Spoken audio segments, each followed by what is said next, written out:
প্রধানমন্ত্রী কর্তৃক যুক্তরাজ্যের গ্লাসগোতে ২৬তম বিশ্ব জলবায়ু সম্মেলন, লন্ডন সফর ও ফ্রান্সের প্যারিসে UNESCO Bangladesh Bangabandhu Sheikh Mujibur Rahman international prize for the creative economy এবং ইউনেস্কোর উচ্চ পর্যায়ের সভায় যোগদান পরবর্তী আজকের সংবাদ সম্মেলন শুরু করার জন্য মাননীয় প্রধানমন্ত্রীর সানুগ্রহ অনুমোদন প্রার্থনা করছি। ধন্যবাদ মাননীয় প্রধানমন্ত্রী। সংবাদ সম্মেলনে গণভবন প্রান্তে উপস্থিত রয়েছেন গণপ্রজাতন্ত্রী বাংলাদেশ সরকারের মাননীয় প্রধানমন্ত্রী শেখ হাসিনা। উপস্থিত আছেন বাংলাদেশ আওয়ামী লীগের সাধারণ সম্পাদক ও মাননীয় সড়ক পরিবহন ও সেতু মন্ত্রী, পররাষ্ট্রমন্ত্রী, পরিবেশ মন্ত্রী, প্রধানমন্ত্রী মুখ্য সচিব, পররাষ্ট্র সচিব, অন্যান্য সচিববৃন্দ এবং প্রেস ও ইলেকট্রনিক মিডিয়ার সম্মানিত সাংবাদিকবৃন্দ। আমাদের সঙ্গে ভার্চুয়ালি সংযুক্ত রয়েছে মাননীয় প্রধানমন্ত্রীর কার্যালয়। সেখানে উপস্থিত রয়েছেন প্রিন্ট ও ইলেকট্রনিক মিডিয়ার প্রিয় সাংবাদিক ভাই ও বোনেরা। মাননীয় প্রধানমন্ত্রীর সংবাদ সম্মেলনটি বাংলাদেশ টেলিভিশন, বাংলাদেশ বেতার এবং অনেকগুলো বেসরকারি টেলিভিশন চ্যানেলে সরাসরি সম্প্রচারিত হচ্ছে। এছাড়া কয়েকটি ফেসবুক পেজেও লাইভ স্ট্রিমিং যাচ্ছে। গণভবন ও প্রধানমন্ত্রীর কার্যালয় প্রান্তে উপস্থিত প্রিয় সাংবাদিকবৃন্দ, আমরা দুঃখিত করোনা মহামারীর কারণে এবারও আপনাদের সবাইকে একসঙ্গে গণভবনে বসাতে পারলাম না। করোনা পরিস্থিতি আরও ভালো হলে নিশ্চয়ই আপনারা গণভবনে আপনাদের প্রিয় প্রধানমন্ত্রীর সঙ্গে সরাসরি মত বিনিময় করতে পারবেন। আজকের সংবাদ সম্মেলনে প্রথমে মাননীয় প্রধানমন্ত্রী সূচনা বক্তব্য প্রদান করবেন এবং এরপর শুরু হবে প্রশ্ন উত্তর পর্ব। প্রশ্ন উত্তর পর্বের শুরুতেই আমরা সংযুক্ত হবে প্রধানমন্ত্রীর কার্যালয় প্রান্তে। সেখান থেকে কয়েকটি প্রশ্ন নিয়ে আমরা আবার গণভবন প্রান্ত ফিরে আসব।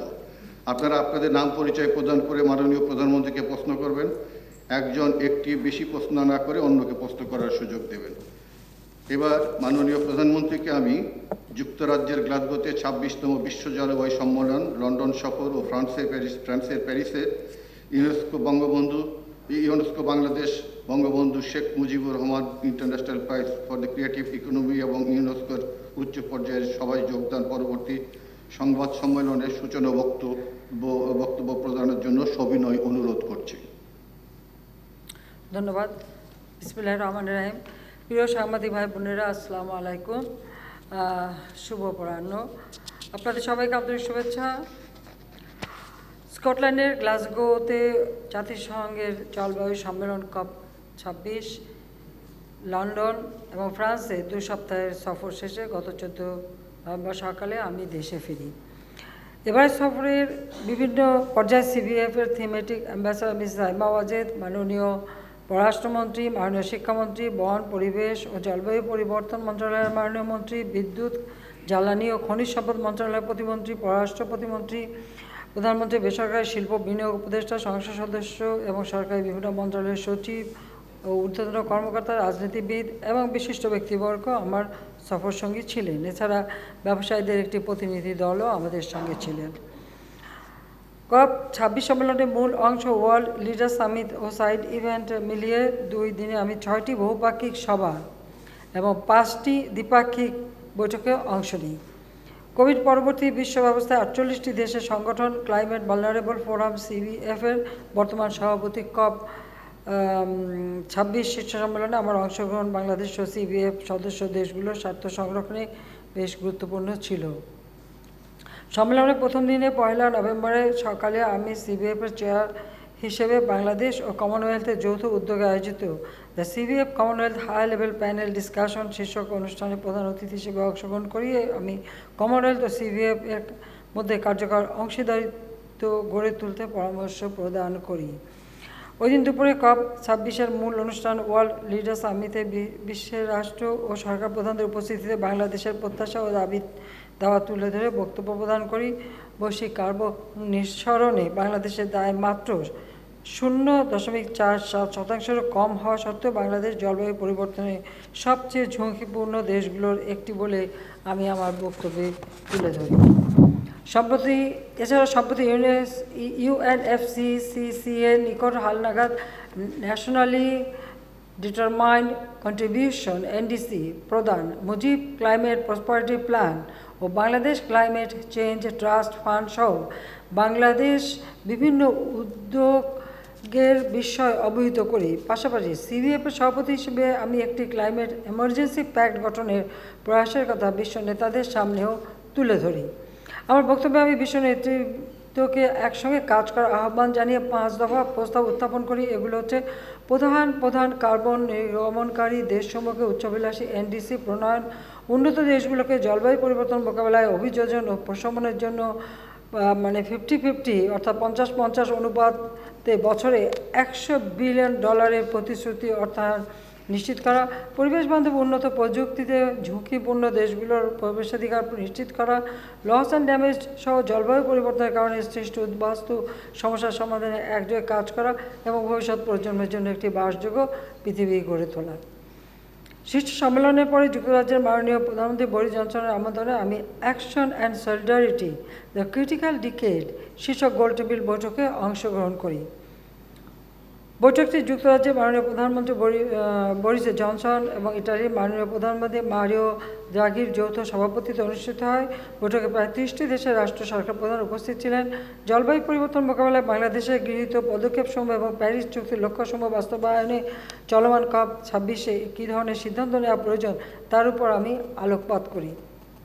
বিকেলে বিল অ্যান্ড মেলিন্ডা গেটস ফাউন্ডেশনের co-chair বিল গেটস আমার সঙ্গে সাক্ষাৎ করেন। আমি বিল গেটসকে বাংলাদেশের স্থানীয় অভিযোজন মডেলগুলোকে গেটস ফাউন্ডেশনের মাধ্যমে জলবায়ু পরিবর্তনের ফলে ঝুঁকিপূর্ণ অন্যান্য দেশসমূহে কাজে লাগানোর আহ্বান জানাই।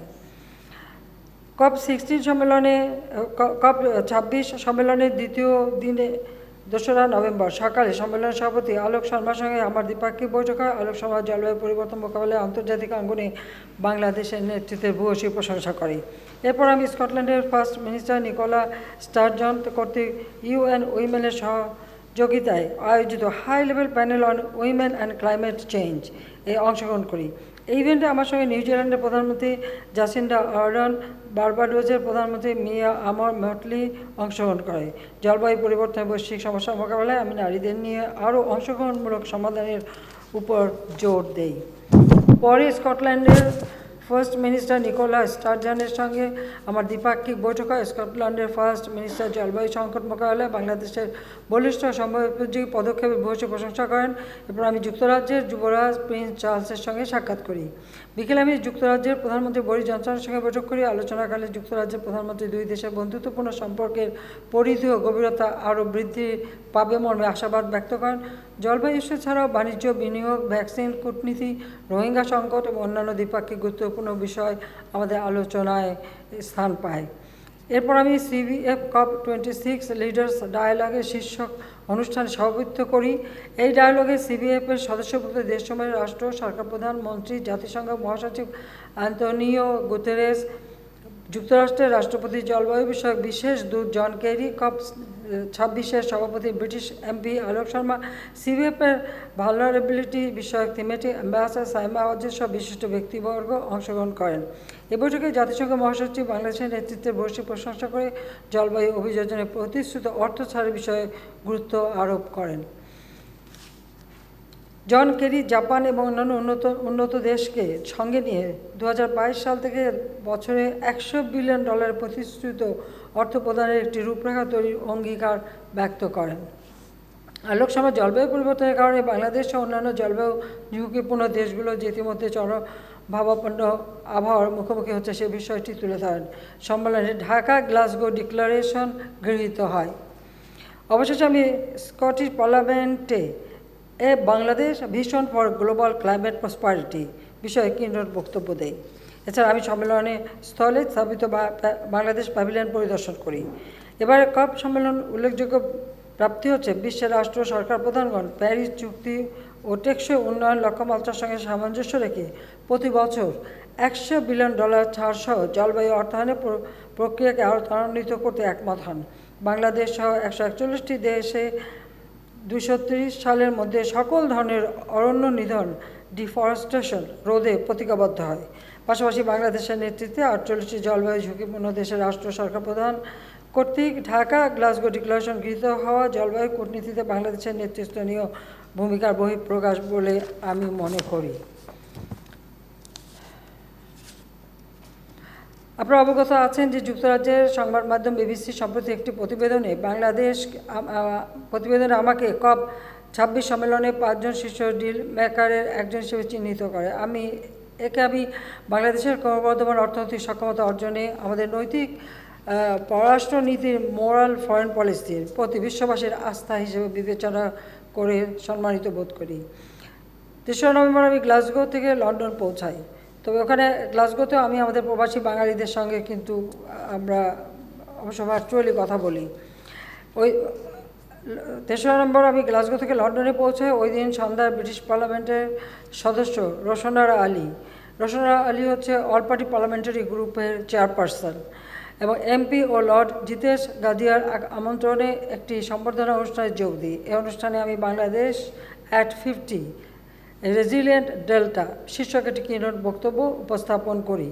এতে ব্রিটিশ পার্লামেন্টের উভয় কক্ষের সম্মানিত সদস্যবৃন্দ ছাড়াও ব্রিটিশ বাংলাদেশি কমিউনিটির আমন্ত্রিত সদস্যরাও উপস্থিত ছিলেন। এই অনুষ্ঠানটা বিশেষ করে আমাদের 50 বছর পূর্তি উপলক্ষেই এই আয়োজনটা করা হয়, স্বাধীনতার 50 বছর পূর্তি উপলক্ষে। আচ্ছা, 4 নভেম্বর আমি বাংলাদেশ সিকিউরিটিজ এক্সচেঞ্জ কমিশন এবং বাংলাদেশ বিনিয়োগ উন্নয়ন কর্তৃপক্ষের যৌথ উদ্যোগে আয়োজিত বাংলাদেশ ইনভেস্টমেন্ট সামিটের উদ্বোধন অনুষ্ঠানে বক্তব্য দিই। লন্ডনের প্রকাশনা সংস্থা টেইলর অ্যান্ড ফ্রান্সিস কর্তৃক ইংরেজিতে অনুদিত secret documents of intelligence branch on father of the nation of Bangladesh Bangabandhu Sheikh Mujibur Rahman এবং মুজিব অ্যান্ড ইন্ট্রোডাকশন বই দুটির মোড়ক উন্মোচন করি। আপনারা জানেন যে secret documents of intelligence branch on father of the nation Bangabandhu Sheikh Mujibur Rahman, এটা কিন্তু আমরা নিজেরা প্রকাশ করছি, কিন্তু এই বইটির প্রতি তারা বিশেষ করে লন্ডনের প্রকাশনা সংস্থা টেইলর অ্যান্ড ফ্রান্সিস তারা আগ্রহী হয় এবং এটা তারা প্রচারে দায়িত্ব নেয়, কাজে তাদের সঙ্গে আমাদের একটা চুক্তিও স্বাক্ষর হয়। এছাড়াও বঙ্গবন্ধু সেন্টারি কালেকশন শীর্ষক চিত্রকর্ম প্রদর্শনী উদ্বোধন করি। লন্ডনস্থ বাংলাদেশ হাই কমিশনের চ্যান্সেলর ভবনের সম্প্রসারিত অংশ ও এতে স্থাপিত বঙ্গবন্ধু লাউঞ্জের উদ্বোধন করি।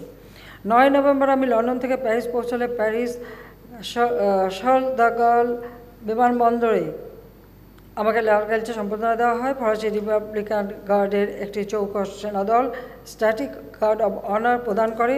বিমানবন্দর থেকে আমি সরাসরি প্রেসিডেন্ট ম্যাক্রোর সরকারি বাসভবন এলিজি প্রাসাদে যাই। এলিজি প্রাসাদে আমি প্রেসিডেন্ট এমানুয়েল ম্যাক্রোর সঙ্গে আমাদের বৈঠক হয়। এ বৈঠকে বাংলাদেশ ও ফ্রান্সের দ্বিপাক্ষিক সম্পর্কের উন্নয়ন, দুই দেশের মধ্যে কূটনৈতিক সম্পর্কের সুবর্ণ জয়ন্তী উদযাপন, রোহিঙ্গা সমস্যা সহ নানা আন্তর্জাতিক আঞ্চলিক বিষয় নিয়ে আমরা আলোচনা করি। বাংলাদেশ ও ফ্রান্সের মধ্যে নিয়মিত কূটনৈতিক সংলাপে শুরু করার জন্য আমি প্রেসিডেন্ট ম্যাক্রোকে প্রস্তাব করি। তিনি তা সাদরে গ্রহণ করেন। প্রেসিডেন্ট ম্যাক্রো প্রতিরক্ষা, অর্থনীতি সহ অন্যান্য খাতে দুই দেশের কার্যক্রম বাড়ানোর ব্যাপারে এবং আঞ্চলিক শান্তি ও স্থিতিশীলতা বজায় রাখতে একযোগে কাজ করার ব্যাপারে একমত পোষণ করেন। একই দিনে ফরাসি সরকারের উচ্চপদস্থ কর্মকর্তাদের উপস্থিতিতে আমাকে রাষ্ট্রীয়ভাবে গার্ড অব অনার প্রদান করা হয়। পরে ফরাসি প্রধানমন্ত্রী সহ সরকারি বাসভবন বা তিনিও তার সঙ্গে এক দ্বিপাক্ষিক বৈঠক করি। প্যারিস সফরকালে আমার ফ্রান্সের ন্যাশনাল অ্যাসেম্বলির সভাপতি রিচার্ড ফেরো এর একটি বৈঠক অনুষ্ঠিত হয়। বাংলাদেশ ফ্রান্সের কূটনৈতিক সম্পর্ক স্থাপনের সুবর্ণ জয়ন্তী উদযাপন অনুষ্ঠানে ফ্রান্সের একটি সংসদীয় প্রতিনিধি দলকে এই সময় আমি বাংলাদেশ সফরে আমন্ত্রণ জানাই। পরে ফ্রান্সের আইনসভা সিনেট পরিদর্শন করি। বাংলাদেশের উন্নয়ন অগ্রযাত্রা, আমাদের সরকারের ভূমিকা ও আমার নেতৃত্বে ভূয়সী প্রশংসা করে সিনেট অধিবেশনের সভাপতি একটি মানপত্র পাঠ করেন। সফরের দ্বিতীয় দিনে এয়ারবাসের প্রধান নির্বাহী কর্মকর্তা, ডাসল্ট এভিয়েশন সভাপতি এবং বহুজাতিক কোম্পানি থাইলেসের সভাপতি আমার সঙ্গে সাক্ষাৎ করেন। এসময় বাংলাদেশের জন্য এয়ারবাস থেকে কার্গো বিমান ক্রয়, অ্যারোনটিক্যাল প্রযুক্তি বিনিময় সম্ভাব্যতা নিয়ে আলোচনা হয়।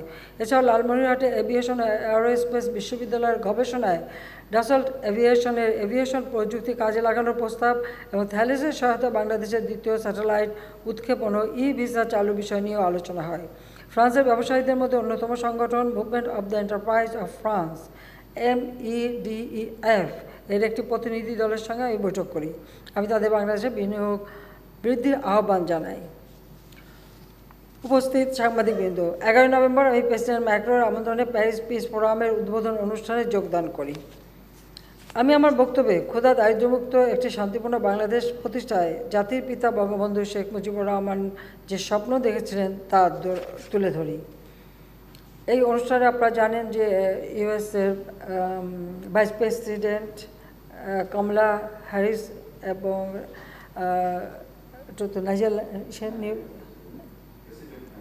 নাইজেরল্যান্ডের প্রেসিডেন্ট নাইজেরিয়ার প্রেসিডেন্ট তারাও বক্তব্য রাখে, আমি বক্তব্য রাখি এবং প্রেসিডেন্ট ম্যাক্রো বক্তব্য রাখেন। এছাড়া ওখানে আরও অনেক প্রতিনিধিরা ছিলেন, পরবর্তীতে তারাও তাদের মতামত দেন। সকলের জন্য কোভিড-19 ভ্যাকসিন প্রাপ্যতা নিশ্চিতকরণ, বিশ্বব্যাপী শরণার্থী সমস্যার স্থায়ী সমাধান খুঁজে বের করা সহ সকল ধরনের বৈষম্য দূর করতে এবং বিভিন্ন দেশে চলমান দ্বন্দ্ব সংঘাত বন্ধ করার জন্য আহ্বান জানাই। এছাড়া মিয়ানমারের জোরপূর্বক বাস্তুচ্যুত রোহিঙ্গা সমস্যার কথাও তুলে ধরি।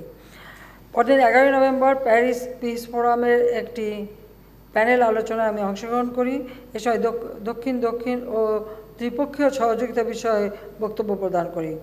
উন্নয়ন চ্যালেঞ্জ মোকাবেলায় প্রযুক্তিগত সমাধান সহ সহযোগিতার প্ল্যাটফর্ম হিসেবে 2019 সালে আমরা যে south knowledge and innovation centre স্থাপনের প্রস্তাব দিয়েছিলাম তা বাস্তবায়নে জাতিসংঘ, G20 এবং অর্থনৈতিক সহযোগিতা ও উন্নয়ন সংস্থাকে বিনিয়োগের অনুরোধ জানাই।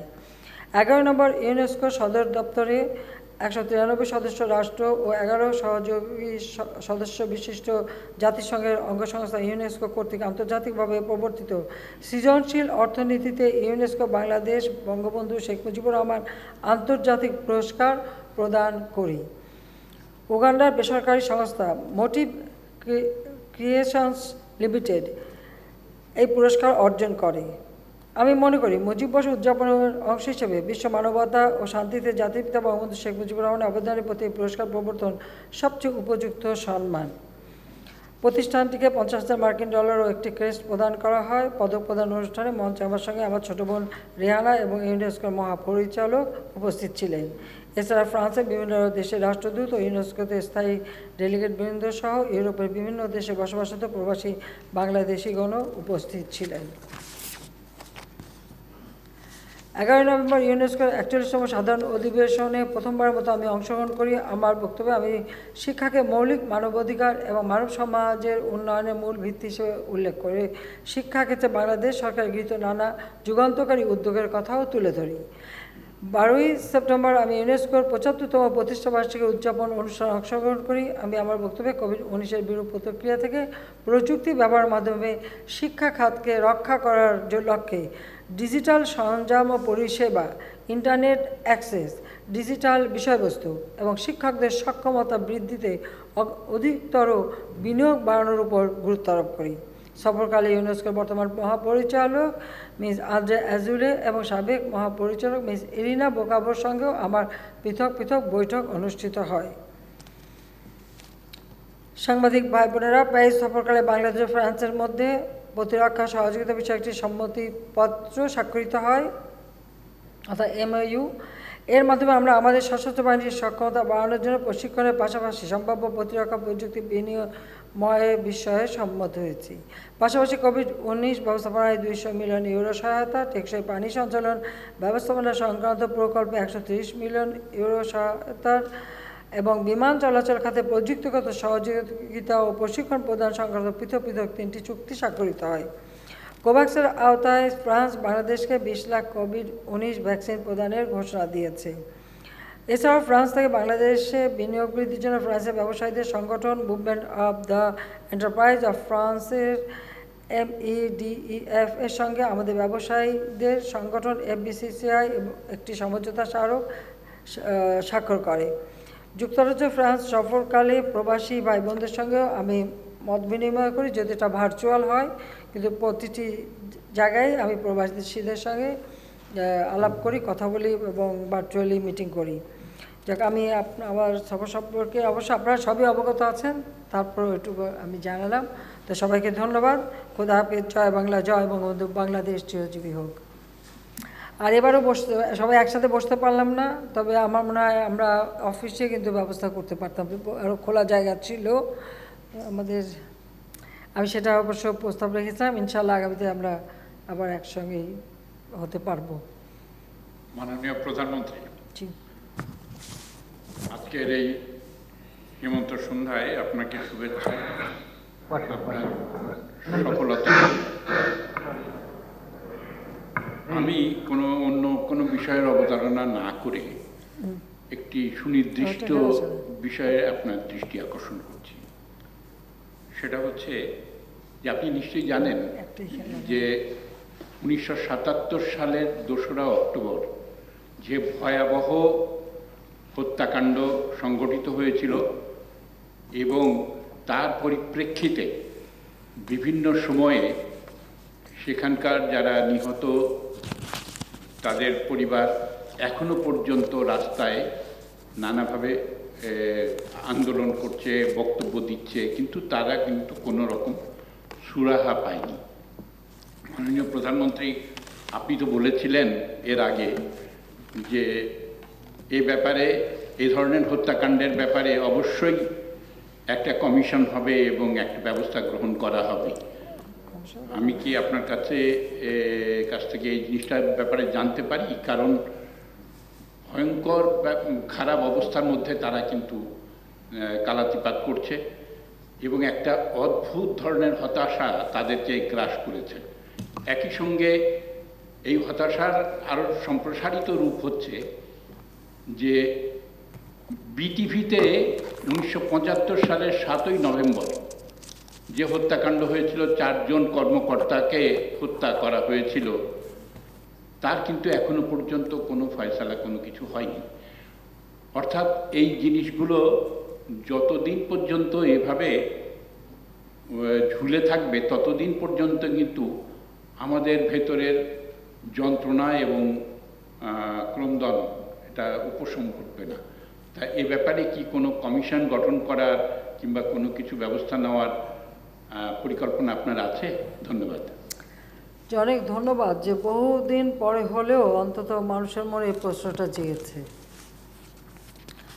75-এ জাতিপিতাকে হত্যার পর বাংলাদেশে 19টা কূ হয়, আর প্রতিটি কূর পর সেনাবাহিনীর হাজার হাজার সৈনিক এবং অফিসার এবং বিশেষ করে মুক্তিযোদ্ধাদের নির্মমভাবে হত্যা করা হয়।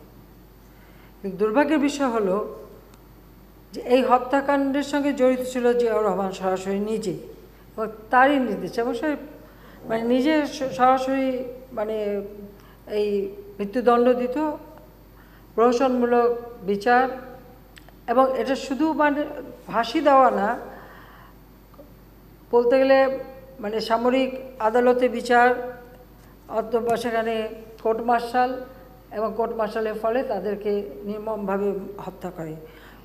প্রকৃতপক্ষে কত মানুষ মারা গেছে এবং কত পরিবার তাদের আপনজনের লাশ পায়নি বা কত, এই ব্যাপারটা কিন্তু কখনো সেভাবে কেউ তুলে ধরেননি। তো এতকাল পরে হলেও যে বিষয়টা সামনে এসছে, এটাই হচ্ছে সবথেকে বড় কথা। এবং টেলিভিশনে যে 4 জনকে হত্যা করা হয়, সেখানে কিন্তু আমার একজন ফুফাতো ভাইও ছিলেন, সে একজন ক্যামেরাম্যান ছিল, হ্যাঁ, তা সেও ছিল, এবং তাদেরকে হত্যা করে তাদেরকে বস্তাবন্দি করে ওই টেলিভিশনের বিল্ডিং, আগে ওখানে তো আসলে ডিশ ছিল, খানা ছিল এবং পানি ছিল, বিল ছিল, ওর ভিতরে ফেলে রাখে। তার কাপড়টা দেখে তারপর তাদের 4 জনকে চিহ্নিত করা হয়েছিল।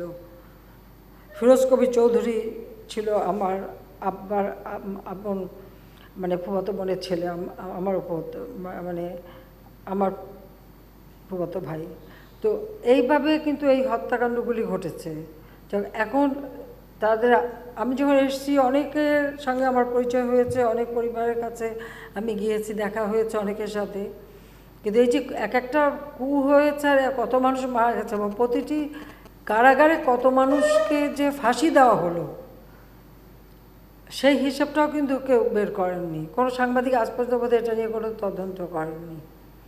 এখন আমরা 75-এর পর থেকে যে এই ঘটনাগুলি শুরু এবং এত হাজার হাজার মানুষের মৃত্যু, সেটা আমি ধন্যবাদ জানাই যে অন্তত আপনাদের কিছুটা হলো এই ব্যাপারে চেতনা ফিরেছে এবং আপনারা কথাটা তুলেছেন। আমি আশা করি এখন এ ব্যাপারে আরও তথ্য সংগ্রহ হবে এবং কিভাবে নির্বিচারে এদেশের মানুষকে জিয়াউর রহমান হত্যা করে গেছে সেটা আপনারা পাবেন। আর আমরা তো নিজেরাই ভুক্তভোগী, আমি একজন নাগরিক হিসেবে আমার বাবা মা ভাইয়ের হত্যার বিচার আমি পাইনি এবং আমি মামলা করতে পারিনি। আমার মামলা করার অধিকারটুকু ছিল না। 81 সালে ফিরে আসার পর আমাকে অপেক্ষা করতে হয়েছে। যখন আমি ক্ষমতায় আসতে পেরেছি তখনই সেই ইনডেমনিটি অর্ডিন্যান্স বাতিল করে তারপরে সেই মামলা করতে সক্ষম হয়েছি। তার আগে কিন্তু মামলাও করতে দেওয়া হয়নি। আমার যে একটা নাগরিক অধিকার, আমি এবং 15 আগস্টে যারা আমরা আপনজন হারিয়েছি, আমাদের কোনো পরিবারের কোনো সদস্যের সেই অধিকারটুকু ছিল না যে আমরা একটা মামলা করি বা বিচার করি, বিচার চাই। বিচার চাওয়ার অধিকারটুকু ছিল না। এটা হলো বাস্তবতা। তো যাক, আপনি এটা বলছেন, আমরা এ ব্যাপারে অবশ্যই আমি মনে করি যে আমাদের সাংবাদিক বন্ধুদেরও এ ব্যাপারে উদ্যোগ নেওয়া উচিত। আর আপনি যখন বলছেন, আমি সরকারের পক্ষ থেকে অন্তত ফাঁসি কাদের দেওয়া হলো সেটা বিশেষ যেগুলি জেলখানায় ফাঁসি দেওয়া হয়েছে সেগুলি হয়তো তথ্য পাওয়া যাবে, কিন্তু ফায়ারিং স্কোয়াডে যাদেরকে মারা হয়েছে কোর্ট মার্শাল করে তাদের সবার খবর কিন্তু পাওয়া যাবে মুশকিল। মানে আমি জানি না পাওয়া যাবে কি না, তবে আমরা একটা খবর নেব, খোঁজ নেব এবং এই ব্যাপারে আমরা দেখব।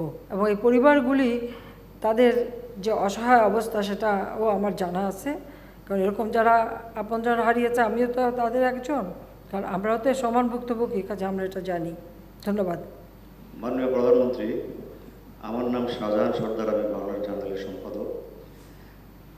আপনার বিশ্ব জলবায়ু সম্মেলন এবং ফ্রান্স সম্মেলনে আপনাকে আবর্তিত হয়ে যে কর্মকাণ্ড হয়েছে তা বাংলাদেশের গণমাধ্যমেও অত্যন্ত ভালোভাবে প্রকাশ হয়েছে, বিশ্ব গণমাধ্যমেও প্রকাশিত হয়েছে।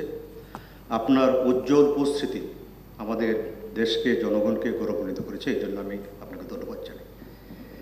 আমি আপনার কাছে সাম্প্রতিক বিষয়ে একটি প্রশ্ন করতে চাই। সেটি হচ্ছে, আপনি যখন দেশের বাইরে ছিলেন তখন ডিজেলের দাম অনেক বেড়ে গেছে, বাড়ানো হয়েছে। ডিজেলের দাম বাড়ানোর সাথে সাথে কিছুক্ষণের মধ্যেই সারা বাংলাদেশে পরিবহন ধর্মঘট শুরু হয়, যে কারণে দেশের মানুষের, সাধারণ মানুষের অনেক কষ্ট ভোগ করতে হয়েছে। এই ডিজেলের দাম বাড়ানোর সাথে সাথে পরবর্তীকালে বাসের দামও বাড়া হয়েছে, লঞ্চের ভাড়া বাড়ানো হয়েছে, সমস্ত কিছু বাড়ানো হয়েছে এবং জিনিসপত্রের দামও অনেক বৃদ্ধি পেয়েছে। আমরা জানতে পেরেছি যে বিদ্যুতের দামও নাকি দফা বৃদ্ধি করা হবে। তো এই অবস্থায় আপনার জনগণের বিষয়টি আপনি সবসময় চিন্তা আসে, বিশেষ করে কৃষকের বিষয়টি। ডিজেলের দাম বৃদ্ধির কারণে কিন্তু কৃষকেরও, আপনার অনেক কৃষক মারাত্মক প্রভাব পড়েছে।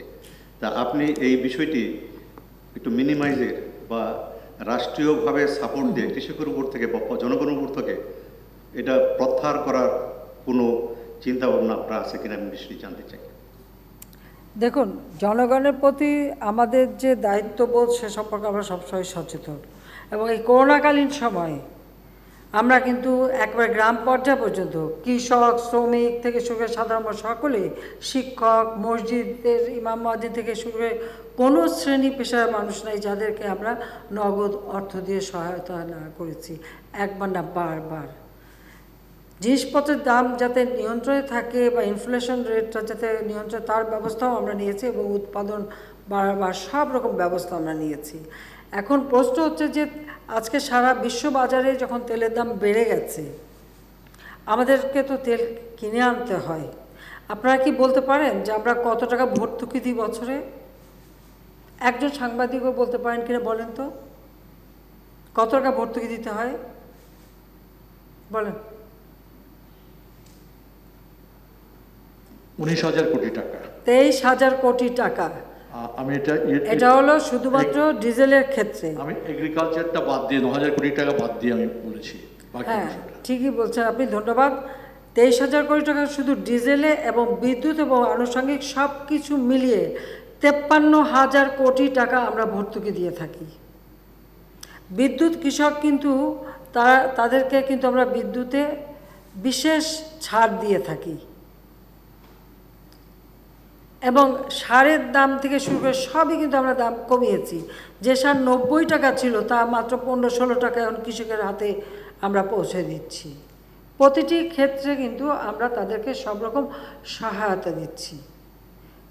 উপকরণ কার্ড দিয়ে দিয়েছি, যার মাধ্যমে ভর্তুকি যায়। এই ভর্তুকি টাকা সরাসরি কৃষকের হাতে পৌঁছায়। 10 টাকায় কৃষক ব্যাংক অ্যাকাউন্ট খুলতে পারে, তাদের টাকা এদিক ওদিক হবে না, সম্পূর্ণ টাকাটা তাদের হাতে পৌঁছে যায়। তাতে তাদেরও একটা সাশ্রয় হয়, যেহেতু তারা কার্ড পাচ্ছে এবং সরাসরি তাদের কাছে টাকা চলে যাচ্ছে, তাদের যেটুকু প্রয়োজন তারা ক্রয় করে বাকি টাকাটা সাশ্রয় হয়। কাজে সেদিক থেকে সর্বক্ষেত্রে আমরা কিন্তু সব রকম ব্যবস্থা নিচ্ছি। এখন প্রশ্নটা হচ্ছে যে ডিজেলের দাম যখন বেড়ে গেছে এবং সাথে সাথে আমাদের প্রতিবেশী দেশেও বেড়ে গেছে, আর যত বেশি একটা গ্যাপ থাকবে তা আমরা সেটা পূরণ করবো কী দিয়ে, কোথা থেকে? ইতিমধ্যে এত টাকা আমরা ভর্তুকি দিই, তাহলে আরও কত টাকা ভর্তুকি আমরা দিতে পারবো? এরপর আপনি জানেন যে এবার করোনার সময় আমরা আমাদের ব্যবসা প্রতিষ্ঠান থেকে শুরু করে সকলের জন্য বিশেষ প্রণোদনা দিয়েছি। সেখানে এমনকি সুদের হার আমরা কমিয়ে অর্ধেক তারা দেবে আর অর্ধেক সরকারের পক্ষ থেকে দিয়ে আমাদের প্রত্যেকটা ব্যবসা বাণিজ্য, গার্মেন্টস শিল্প থেকে শুরু করে সব কিছু যেন চালু থাকে তার ব্যবস্থা যেমন আমরা নিয়েছি। শ্রমিকরা বেতনটা যাতে পায় তার জন্য আমরা এই বিশেষ প্রণোদনা দিয়েছি। আমাদের উপায়টা কি, উপার্জনটা কি, আর আমাদের নিজস্ব কি সম্পদ আছে? অনেক উন্নত দেশ আপনি যান, সেখানে এখন খাদ্যের জন্য হাহাকার। সুপার মার্কেটে মানুষ বাজারে যায়, সুপার মার্কেট খালি, জিনিস নাই। এটা আমি একবার স্বয়ং লন্ডনের কথা বলছি। কিন্তু আমাদের দেশে কিন্তু সেই হাহাকারটা আপনারা দেখেননি, সেই হাহাকারটা কিন্তু নাই। কাজে আপনাদের এটাও বিবেচনা করতে হবে যে একটা সরকারের পক্ষ থেকে, তারপর হচ্ছে আমাদের সবাই তো টাকা উপার্জন করে, ট্যাক্স কতজন দেয়? কারো বাড়ি গাড়ি বা সম্পদ বা চাল চলন কোনো দিকে কিন্তু কোনো কমতি নাই, কিন্তু সেই তুলনায় কতজন সত্যিকারভাবে ট্যাক্স পে করে? সেদিক থেকে সংখ্যা কিন্তু খুবই কম। ট্যাক্সটা ফাঁকি দেওয়ার দিকেই সবাই নজর, এবং সেটাই হলো বাস্তবতা। তাহলে সরকারের টাকাটা আসবে কোত্থেকে? তাহলে কি দেউলিয়া হয়ে যেতে হবে? একটা বিষয় হচ্ছে আজকে বিদ্যুতের জন্য একসময় হাহাকার ছিল, আজকে তো বিদ্যুৎ সবার ঘরে ঘরে পৌঁছে দিচ্ছি, কিন্তু সেই বিদ্যুতেও তো আমাদের ভর্তুকি দিতে হচ্ছে। আমাদের উৎপাদন খরচ তো আমরা তুলতে পারছি না। গ্যাসের সমস্যা একসময় বলল গ্যাসে দেশ ভাসে, গ্যাস বিক্রি করতে হবে। আপনারা জানেন ভালো করে 2001 সালে গ্যাস বিক্রির প্রস্তাব আসলো, আমি রাজি হইনি। কারণ এই দেশ আমার দেশ, আমার দেশের, আমার নিজের দেশ, আমার বাবা এই দেশ স্বাধীন করেছে। এই দেশের মাটি, মানুষ, এই দেশের সব কিছু আমার জানা আছে। আমি তখনই বলেছিলাম যে যারা আজকে বলছে গ্যাস ভাসে, আমি এটা বিশ্বাস করি না, আমাকে সার্ভে করে এটা প্রমাণ দিতে হবে।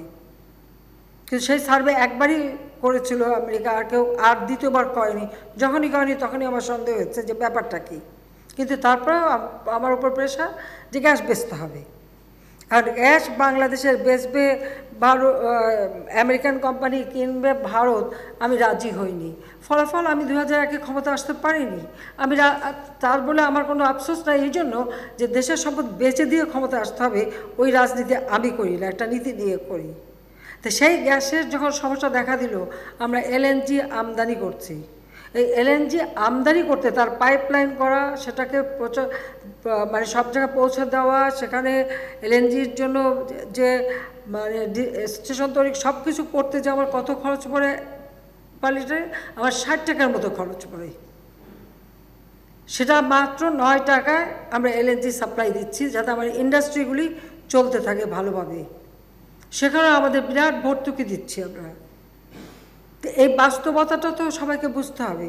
হ্যাঁ, আমাদের বিরোধী দল কিছু থাকবে, আর কিছু তো আছেই, তারা তো বলবেন মানুষের কষ্ট যাতে না হয়, মানুষের যাতে খাদ্যের কষ্ট না হয়, সে বিষয়টা আমাদের বিশেষভাবে নজর আছে।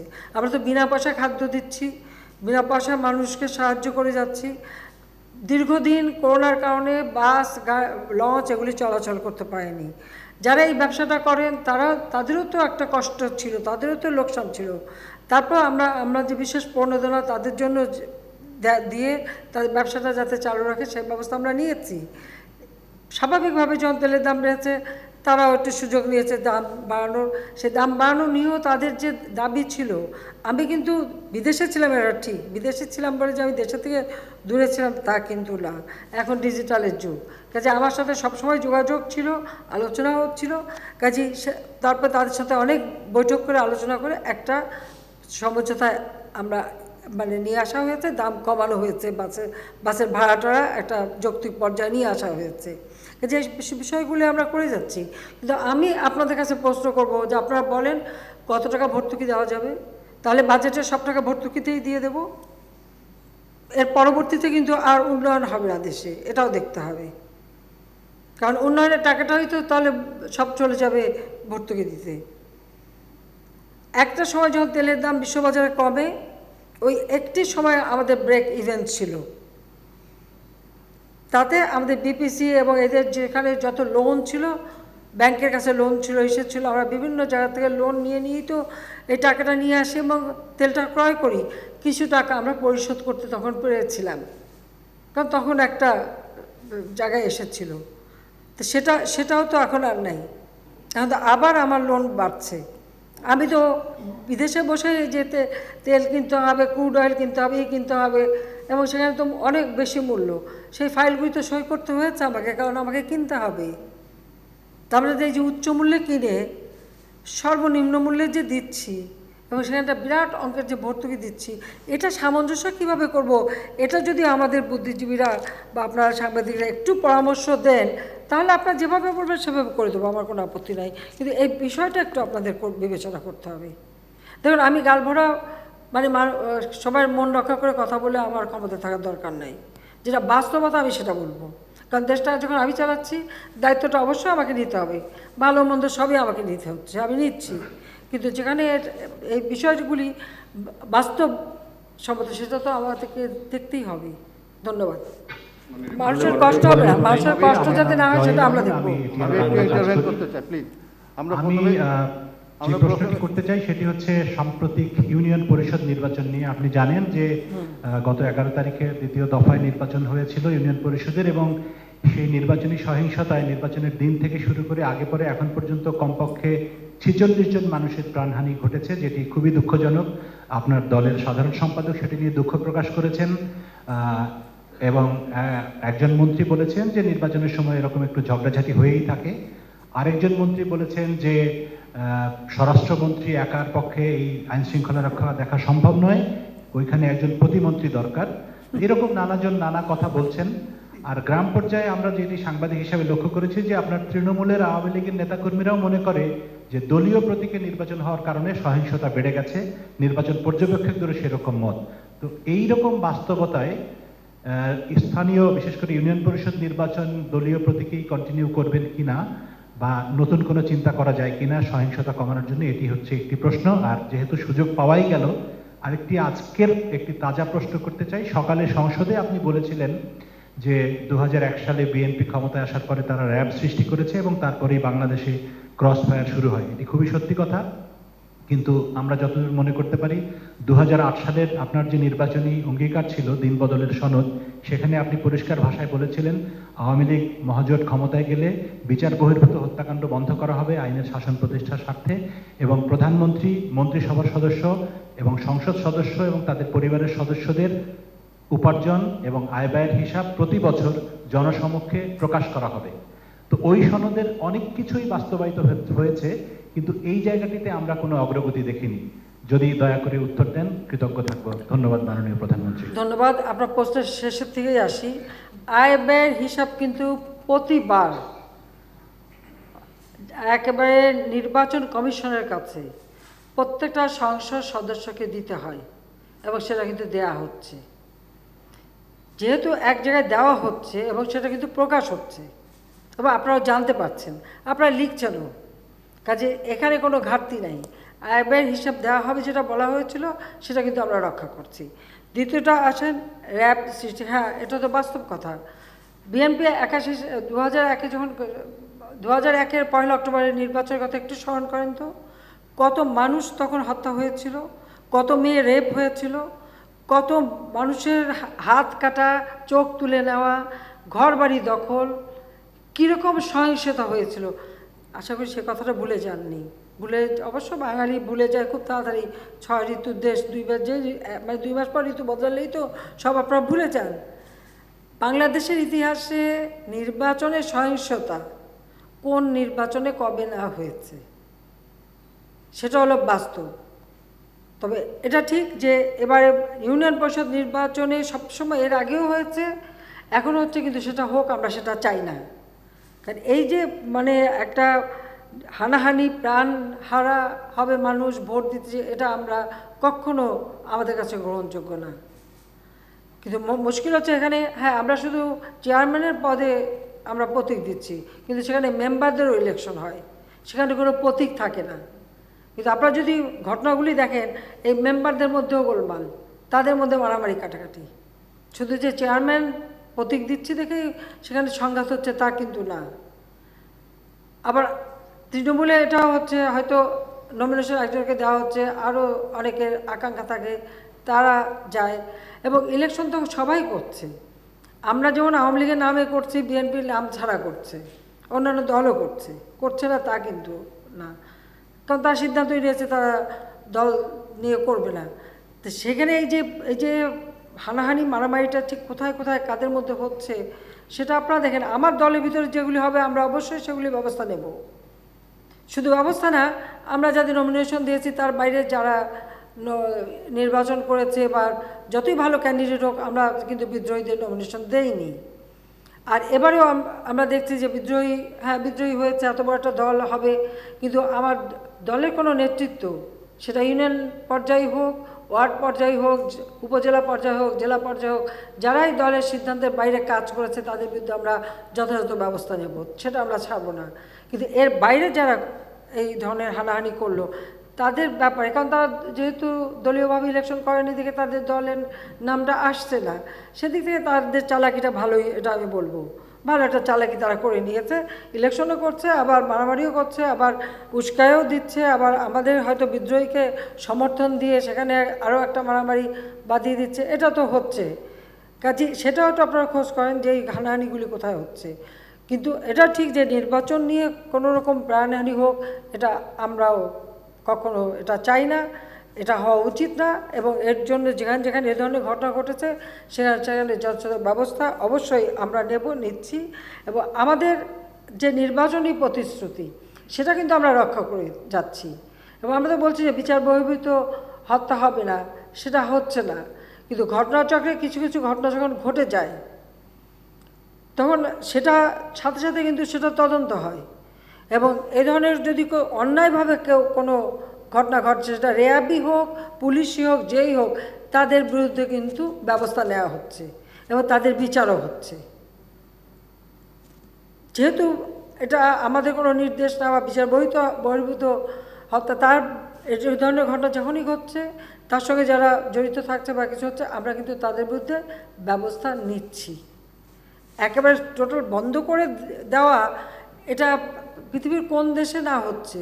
আপনি আমেরিকার দিকে তাকান তো, একটা বাচ্চা ছেলে পকেটে খালি হাত রাখলো, আপনি পুলিশ গুলি করে মারলো, আর একজনের পুলিশ গলা পাড়া দিয়ে মেরে ফেলে দিল। সেগুলো কি বিচার বহির্ভূত হত্যা না?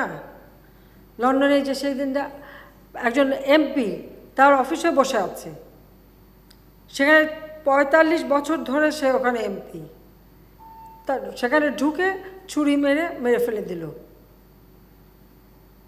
ব্রিটেনের মতো জায়গায় স্বাভাবিকভাবে, এখানে আমার বোনের মেয়ে, সেও সংসদ সদস্য, সেও একজন এমপি। আমি খুবই চিন্তা পড়ে গেলাম, তাড়াতাড়ি ফোন করা, খোঁজ নেওয়া ওর কী অবস্থা, কেমন আছে। যেখানে একজন পুরনো এমপি, তাকে তার অফিসের মধ্যে সে ওদের প্রত্যেকটা এমপির যে নিজস্ব অফিস, সেখানে বসে তারা তাদের এলাকায়, এটা হলো নিজের এলাকায়, সেখানেই যে তাকে, সে এত জনপ্রিয়, 35 বছর ধরে সে এমপি, ওখানে তাকে যে ছুরি মেরে দিয়েছে। কী বলবেন সেখানে? সেখানে তো আন্তর্জাতিক মানবাধিকার সংস্থা থেকে শুরু করে কাউকে তো সোচ্চার হতে দেখি না। একজন আমাদের বাঙালি হেঁটে যাচ্ছে রাস্তায়, তাকে সরাসরি ছুরি দিয়ে মেরে দিল। আমেরিকার মতো জায়গায় একজন মুক্তিযোদ্ধা বা বেড়াতে গেছেন আত্মীয় বাড়িতে, তিনি একটু মুসল্লি মানুষ, তাকে সবাই নিয়ে গেছে মসজিদে, তিনি মসজিদে ইমামতি করেছেন, করে ফিরে আসছেন, সঙ্গে তাকে মেরে ফেলে দেওয়া হলো। তো এই ঘটনাগুলির সঙ্গে আপনারা তুলনা করেন বাংলাদেশের বা আমেরিকার মতো বিশাল দেশ, বাংলাদেশের যে জনসংখ্যা মাত্র তার দ্বিগুণ জনসংখ্যা, এর বেশি না। আর বাংলাদেশ ওদের যে কোনো একটা ছোট্ট রাষ্ট্রের সমান একটা দেশ,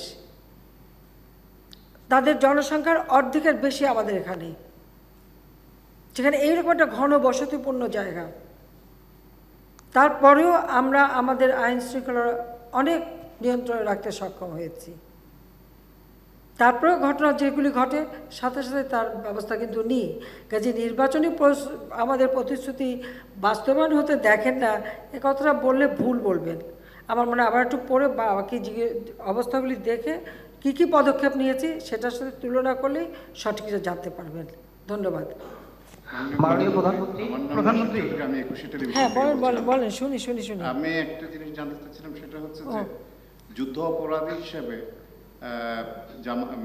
যুদ্ধ অপরাধীদের বিচার হয়েছে, কিন্তু যুদ্ধ অপরাধ সংগঠন করেছে যারা সাংগঠনিকভাবে, তাদের জন্য একটা আইনি পরিবর্তনের কথা উঠেছিল, সেটা আজও হয়নি। এটার ব্যাপারে কি কোনো পদক্ষেপ নেবেন? দেখুন, বাংলাদেশে কিন্তু গেরিলা যুদ্ধ হয়েছে, এটা মনে রাখবেন। এবং গেরিলা যুদ্ধের অর্থটা কি? এখানে কিছু মানুষ হ্যাঁ সামনে হয়তো শান্তি কমিটিতে নাম লিখিয়েছে বা কোথাও লিখিয়েছে, যারা পাকিস্তানি আমাদের সেনা বা তাদের দোসর তা ছিল, হয়তো তাদের সঙ্গে একটা সম্পর্ক রেখেছে, ঘরের ভিতরে মুক্তিযোদ্ধাদের ঠাঁই দিয়েছে, বাড়ির মেয়েরা খাবার রান্না করে তাদের খাইয়েছে, তাদের অস্ত্র রেখেছে, তাদের বিভিন্ন অপারেশনে সহযোগিতা করেছে। সামনে হয়তো বৈঠকখানায় একজন মুরব্বী বসে থেকে এটাকে আমি বলবো কভার দিয়েছে। এভাবেই কিন্তু বাংলাদেশের মুক্তিযুদ্ধ হয়েছে। কাজে সেগুলি ঠিকই যাচাই বাছাই করে যারা প্রকৃত যুদ্ধ অপরাধী তাদের বিচার জাতির পিতা বঙ্গবন্ধু শেখ মুজিব শুরু করেছিলেন। ইন্টারন্যাশনাল ট্রাইব্যুনাল গঠন করে সেই বিচার শুরু হয়, কিন্তু জিয়াউর রহমান ক্ষমতায় এসে সেই বিচার বন্ধ করে দিয়ে যে 22,000 যারা সাজাপ্রাপ্ত ছিল এবং অ্যারেস্ট ছিল তাদের সবাইকে মুক্ত করে নিয়ে আসে। যারা যুদ্ধ অপরাধী হিসেবে চিহ্নিত হয়েছিল তাদের নির্বাচন করার ভোটের অধিকার ছিল না, তাদের রাজনৈতিক দল করার অধিকার ছিল না, এবং সংবিধানের 12 অনুচ্ছেদ এবং 38 অনুচ্ছেদ এটা স্পষ্টভাবে ছিল। জিয়াউর রহমান এসে সমস্ত বাতিল করে দেয় এবং ধর্মের নামে রাজনীতি এবং এই যুদ্ধাপরাধীদের ভোটের অধিকার এটা কিন্তু জিয়াউর রহমান দিয়েছিল। যদিও জিয়াউর রহমান তো আপনাদের কাছে অনেক বড় হিরো, অনেক কিছু, একেবারে গণতন্ত্রের প্রবর্তক। এই গণতন্ত্রের প্রবর্তকে যে কত হত্যাকাণ্ড করেছে আর কী করেছে সেটাও তো বলতে অনেকে ভুলে যান, লজ্জাও পান। কারণ জানি না কি মধু খাইয়েছে, সবাইকে নাম বলতে পারবো না, কিন্তু আমি যেটা দেখেছি মানে সে 75 সালের পর থেকে আমি সেই জন্য বলছি। মাননীয় প্রধানমন্ত্রী,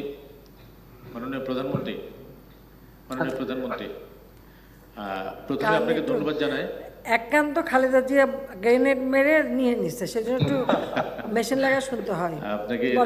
আপনাকে ধন্যবাদ জানাই দুটি কারণে, যে জলবায়ু সম্মেলনে বিবিসির মতো সংবাদ সংস্থা আপনাকে one of the top dealer কি বলে ডিল মেকার হিসেবে চিহ্নিত করেছে। এটা আমাদের জন্য আমাদের গুরুত্বপূর্ণ অবস্থানটাকে প্রতিষ্ঠিত করে।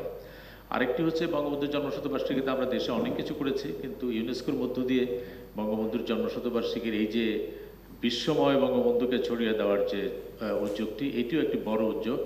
আমরা ঢাকা বিশ্ববিদ্যালয়ে বঙ্গবন্ধুকে নিয়ে একটি ইনস্টিটিউট করেছি, নিশ্চয়ই আরও এখানে নতুন গবেষণা হবে। এবং আমরা ইতিমধ্যে আলোচনা করেছি যে উগান্ডার যে প্রতিষ্ঠানটি এই পুরস্কারটি পেল তাদের অভিজ্ঞতাটি বাংলাদেশে আনা যায় কিনা, মানে তারা কেন পুরস্কারটি পেল এটি আমাদের তরুণদের মধ্যে জানানো যায় কিনা, এটি ইতিমধ্যে আমি ওই ইনস্টিটিউটের গভর্নিং বোর্ডে আছি যেহেতু সেখানে আলোচনা করেছি। আপনাকে দুইটি ছোট্ট প্রশ্ন করতে চাই। আপনি লন্ডনে তারেক জিয়া সম্পর্কে অনেক কথা বলেছেন, সেটির পুনরাবৃত্তি চাই না, কিন্তু তারেক জিয়া একটি দলের নেতা বটে, কিন্তু বাংলাদেশের আইনে দণ্ডপ্রাপ্ত আসামি। তাকে বাংলাদেশে ফিরিয়ে আনার কোনো চিন্তা আপনার আছে কিনা বা আমাদের কোনো উদ্যোগ আছে কিনা? এক। 2 নম্বর হচ্ছে আবার উল্টোটা প্রশ্ন করি যে বাংলাদেশে এখন ব্যাপকভাবে আলোচিত হচ্ছে বেগম খালেদা জিয়া আবার হাসপাতালে, তাকে চিকিৎসার জন্য বিদেশ নেওয়ার পুরো সিদ্ধান্ত নাকি আপনার উপরই ন্যস্ত। এখন তার পরিবারের পক্ষ থেকে বা দলের পক্ষ থেকে এরকম কোনো আবেদন আছে কিনা এবং সরকার এই বিষয় নিয়ে কিছু ভাবছে কিনা? আর শুধুমাত্র জয় মামুনের প্রশ্নের লেস হিসেবে একটি বলি যে একজন নির্বাচন কমিশনার বলেছেন যে বাংলাদেশে নির্বাচন আইসিইউতে গণতন্ত্র কি বলে লাইফ সাপোর্টে। আপনি যদি সব মিলিয়ে একটু বলেন। ধন্যবাদ। দেখুন, সবথেকে বড় কথা, আচ্ছা বিবিসি যেটা বলেছে সেটা বিবিসি বাংলা, আমি মনে করি যা কিছু অর্জন এটা বাংলাদেশের জনগণেরই প্রাপ্য। জনগণ আমাকে সমর্থন দিয়েছে, আমি বারবার সরকারে আসতে পেরেছি, দেশের জন্য কাজ করতে পেরেছি, সেজন্যই সেই সম্মানটা আসছে। এবং আমি শুধু নিজের দেশ না, আমার যেহেতু সারা বিশ্বে যে সব দেশগুলি জলবায়ু পরিবর্তনের ফলে ক্ষতিগ্রস্ত, আমি তাদের পক্ষ থেকে সবসময় কথা বলে থাকি, কথা বলে যাচ্ছি। যাও, সেজন্য এটা তুলেছেন, ধন্যবাদ। আমি একটু বলবো, ইউনেস্কো যে পুরস্কারটার বিষয়টা, জাতির পিতার জন্মশতবার্ষিকী এবং আমাদের স্বাধীনতা সুবর্ণ জয়ন্তী উপলক্ষে যে পুরস্কারটা দেওয়া হয়েছে, এটা আপনি দেখেছেন যে এটা হচ্ছে মানে যারা মানে বিশেষ করে যুব সমাজ, যাদের ভিতরে মানে একটা ইনোভেটিভ অর্থাৎ উদ্ভাবনমূলক জ্ঞান আছে এবং যারা এই উদ্ভাবনমূলক কর্মকাণ্ড দিয়ে যুব সমাজকে কর্মসংস্থানের ব্যবস্থা করাতে পারে, এবং ওটার নাম হচ্ছে মোটিভ।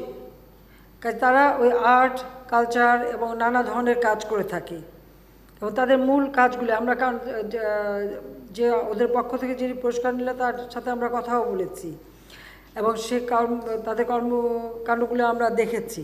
কাজে এটা আমাদের দেশেও কিন্তু অনেকে করে থাকে। এবং যেমন আমরা আমাদের আওয়ামী লীগের আমাদের যে গবেষণা প্রতিষ্ঠান ছিল CRI, আপনারা জানেন যে 2001 সালে খালেদা জিয়া ক্ষমতা আসার পর আমাদের এই গবেষণা প্রতিষ্ঠানটা আমরা 4 নম্বর রোডে একটা ফ্ল্যাট ভাড়া করে আমরা এটা পরিচালনা করতাম। খালেদা জিয়া অপারেশন ক্লিন হার্টের নামে সেটা বন্ধ করে দেয়। আমাদের 16টা কম্পিউটার নিয়ে যায়, আমাদের প্রায় 300 ফাইল নিয়ে যায়, নগদ টাকার, এবং আমাদের বই প্রায় 10,000 মতো বই ছিল, সব নিয়ে ওটা বন্ধ করে দিয়েছিল।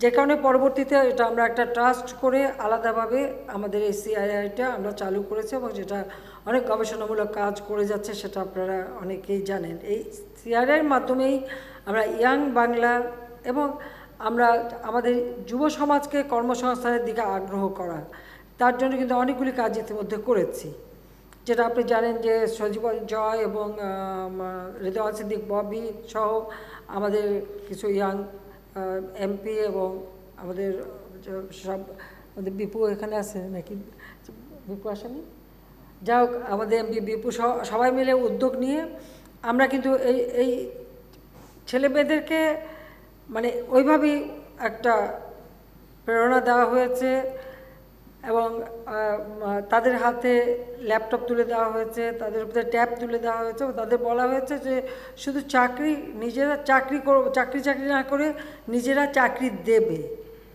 সেইভাবে নিজেদেরকে তৈরি করো, অর্থাৎ তাদেরও মোটিভেশন করা। আমরা কিন্তু এরকম অনেক উদ্যোগ কিন্তু এভাবে নিয়েছি, কাজ করেছি। এরকম আরও অনেক উদ্যোক্তা আছে বাংলাদেশে, এরকম ছোট ছোট অনেকেই কাজ করে যাচ্ছে। তারা বিভিন্নভাবে বিভিন্ন ধরনের উদ্যোক্তা কিন্তু সৃষ্টি হচ্ছে এবং এই যে উদ্যোক্তা সৃষ্টির জন্য আমরা কিন্তু আলাদা একটা বাজেটও রেখেছি, অর্থাৎ স্টার্ট আপ প্রোগ্রাম। এই স্টার্ট আপ প্রোগ্রাম যেটা, এটা কিন্তু এই ধরনের মানে যারা একেবারে তরুণ সমাজ, তারা যেন তাদের যে মেধা, তাদের যে বুদ্ধিবৃত্তি আছে, তাদের যে জ্ঞান আছে, যাদের যে মনন আছে, সেই শক্তি দিয়ে তারা যেন নিজেরা কিছু করতে পারে, উদ্যোক্তা হয় এবং সাথে সাথে তারা যেন আরও 10 জনকে চাকরি দিতে পারে। এমনকি কোম্পানি আইন পরিবর্তন করে সেখানে 1 ম্যান কোম্পানি করারও একটা সুযোগ আমরা করে দিয়েছি, যাতে এই ধরনের যুব সমাজরা তারা যদি ব্যবসা আসতে চায় তারাও একটা কোম্পানি করে দিয়ে তখন তারই মাধ্যমে তারা এরকম আরও তরুণদের সম্পৃক্ত করে যাতে কাজ করতে পারে, সেটার জন্য করতে পারে, সেই বিষয়টাই কিন্তু মাথায় রেখে আমরা কিছু উদ্যোগ নিয়েছি। আর সেই সাথে সাথে উগান্ডায় এখানে একটা ইন্টারন্যাশনাল জুরিস বোর্ড ছিল, সেখানে যারা যারা প্রস্তাব পাঠিয়েছে প্রায় 70টার উপর প্রস্তাব এসেছিল, সেগুলি সমস্ত যাচাই বাছাই করে উগান্ডার এই প্রতিষ্ঠানটিকে তারা বেছে নিয়েছে এবং তারা পুরস্কার দিয়েছে। এবং আমি খুব খুশি হয়েছি যে উগান্ডার মতো একটা দেশ, সেই দেশ থেকে একটা গ্রুপ তারা এই যে পুরস্কারটা পেল, সেটা সত্যি খুব আনন্দের বিষয়। কারণ জাতির পিতা বঙ্গবন্ধু শেখ মুজিবের নাম তো মুছেই ফেলা হয়েছিল, 75-এর পরে তার নামটাই তো নেওয়া যেত না। তো 7ই মার্চের ভাষণ, সেটাও এখন ইউনেস্কো তার প্রামাণ্য দলিলে স্থান করে দিয়েছে। আমাদের 21শে ফেব্রুয়ারি আন্তর্জাতিক মাতৃভাষা দিবস হিসেবে আমরা স্বীকৃতি পেয়েছি।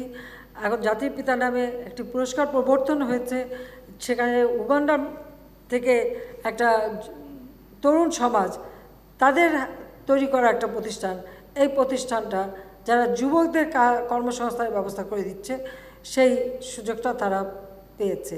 তা আমরা নিশ্চয়ই তাদের যে কাজের ধারাটাও আমরা নেব। তাছাড়া আমাদের নিজেদের দেশের ভিতরেও আরও যুব সমাজ এগিয়ে আসুক, ওই একখানা ডিগ্রি নিয়েই চাকরির পিছনে না ছুটে তাদের মেধা জ্ঞান দিয়ে তারা আরও নতুন কিছু করুক, সেটাই আমরা চাই। এবং সেদিকে লক্ষ্য রেখেই কিন্তু আমরা ইতিমধ্যে অনেক ব্যবস্থা নিচ্ছি। আর আপনারা জানেন যে এখন বাংলাদেশ ডিজিটাল বাংলাদেশ, আমরা ডিজিটাল বাংলাদেশ করে দিয়েছি। এটা আমাদেরও কিন্তু 2008-এর নির্বাচন ইশতেহারে আমাদের একটা অঙ্গীকার ছিল, সেটা আজকে বাস্তবায়ন হয়ে গেছে।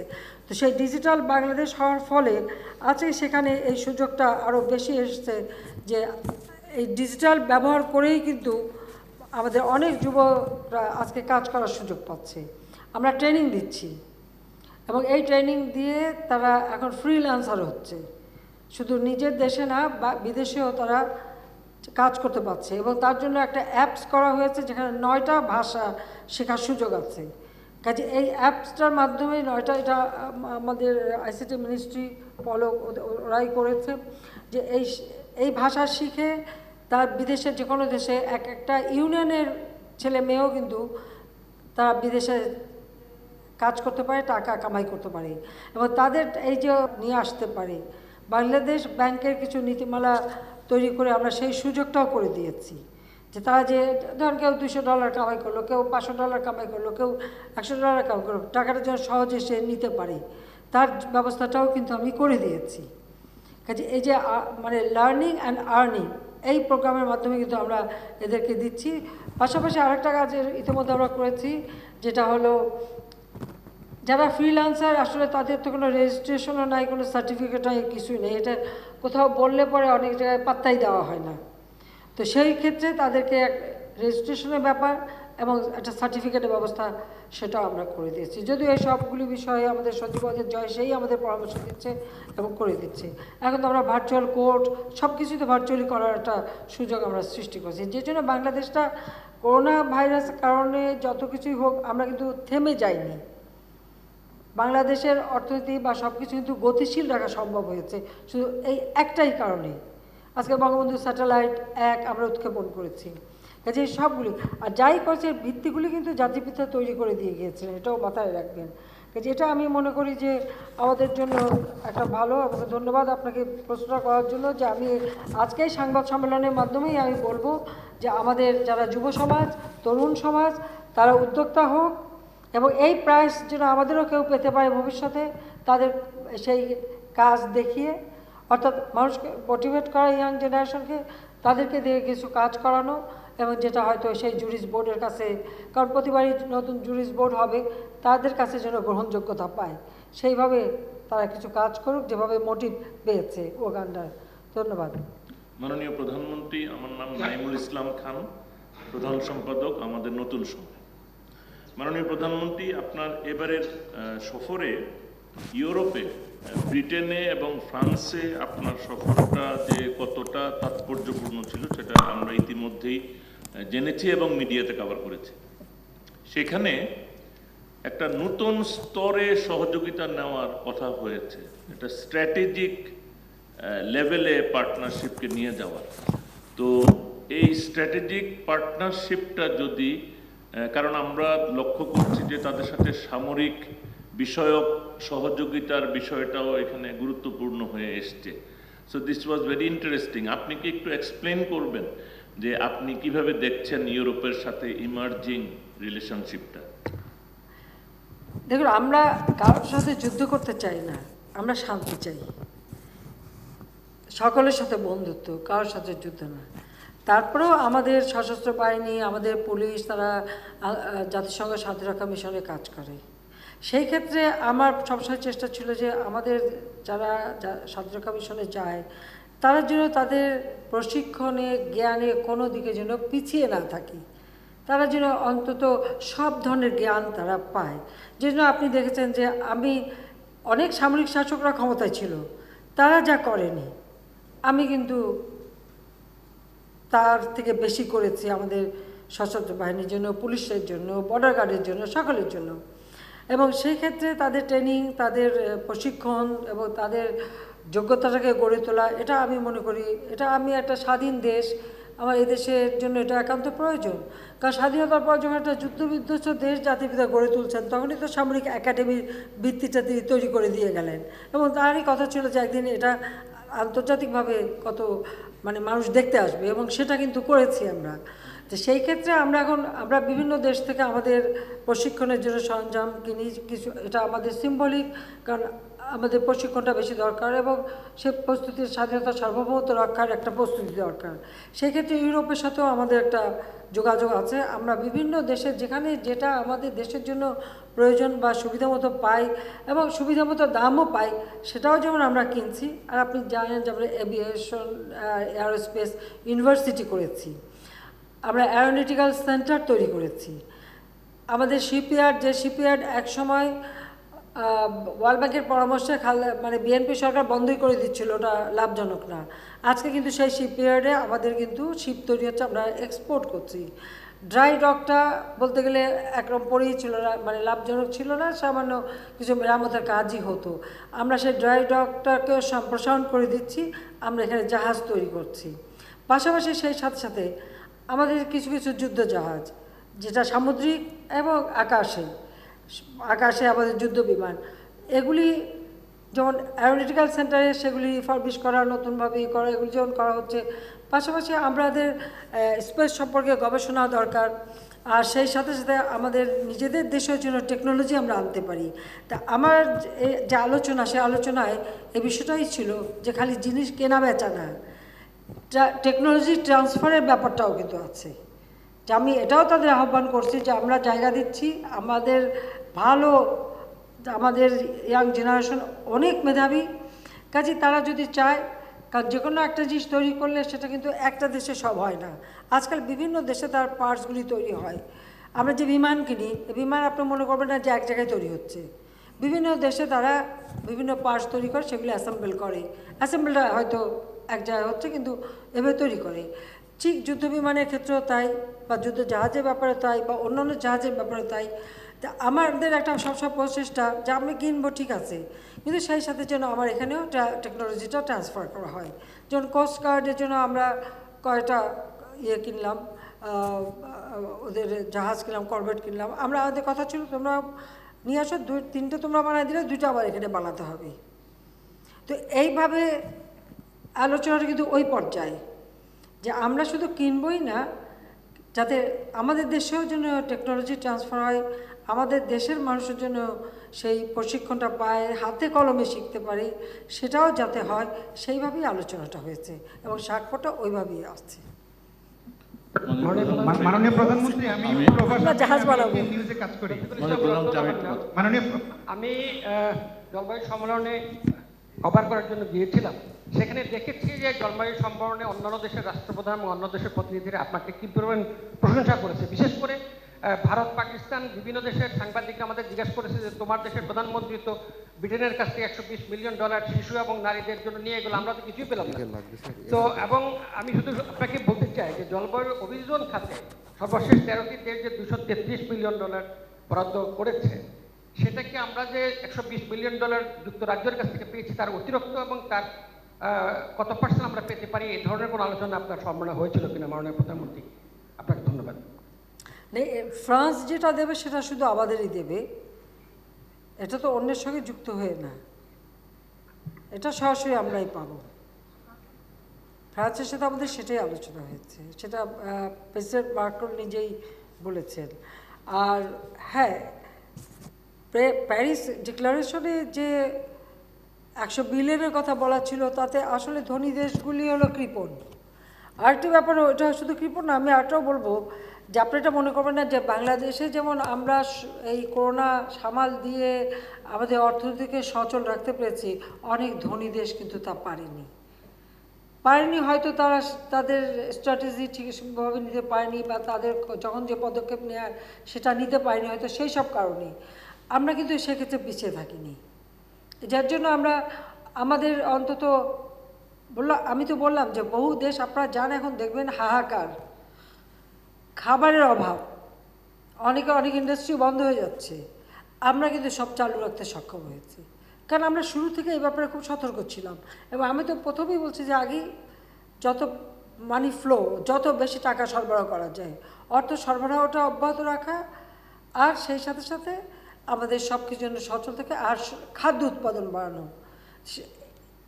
আর জলবায়ু পরিবর্তন আপনারা জানেন যে আমাদের কিন্তু ইতিমধ্যে অনেকগুলি উদ্যোগ নেওয়া আছে বহু আগের থেকে, যখন এই বিষয়টাই আসে নাই।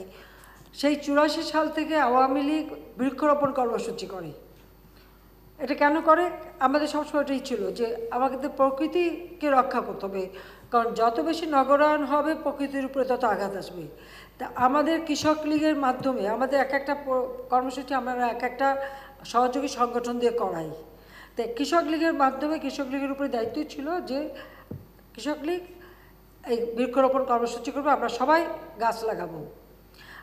আমরা কিন্তু যে জাতির পিতা বঙ্গবন্ধু শেখ মুজিবের জন্ম শতবার্ষিকী উপলক্ষে এবং আমাদের স্বাধীনতা সম্পন্ন জয়ন্তী উপলক্ষে আমরা কিন্তু এই বৃক্ষরোপণ কর্মসূচি, যেমন আমার দল থেকেই তখন টার্গেট ছিল আমরা 1 কোটি গাছ লাগাবো, আমরা কিন্তু লাগিয়েছি অনেক বেশি। আবার সরকারের পক্ষ থেকে সিদ্ধান্ত ছিল সরকার 1 কোটি গাছ লাগাবে, সেভাবে সবাইকে। এবং এ পর্যন্ত যতগুলি প্রজেক্ট আমরা নিচ্ছি, প্রত্যেকটা উন্নয়ন প্রজেক্টে কিন্তু আমরা একটা বিষয় খেয়াল রাখি যে আমাদের বৃক্ষরোপণ করতে হবে, বৃষ্টির পানি সংরক্ষণের ব্যবস্থা করতে হবে, সোলার প্যানেল দিতে হবে, এবং আমরা যত কাজ আমরা করি সব জায়গায় এই বৃক্ষরোপণ আর জলাধার সংরক্ষণ সে ব্যবস্থাটা আমরা নিচ্ছি।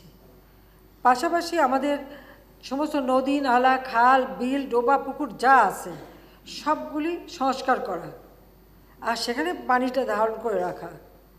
আর সেই সাথে আমাদের মাটি আছে, আমাদের মানুষ আছে, যেটা জাতির পিতা বলেছেন মাটি আছে মানুষ আছে, তাই দিয়ে তো আমার দেশটা গড়ে তুলব। ঠিক তাই করা হচ্ছে। আমাদের তো মাছ উৎপাদন হচ্ছে, আমাদের ফসল উৎপাদন হচ্ছে, সবই হচ্ছে। জলবায়ু পরিবর্তনের কিন্তু বড় ধনী দেশগুলি কিন্তু সেভাবে করতে পারে নাই। অনেক দেশই এখন খুবই হতাশাগ্রস্ত, খুবই খারাপ অবস্থায় আছে। তবে হয়তো এই এখন করোনা একটু কমে গেছে, হয়তো তারা সেটা ওভারকাম করতে পারবে।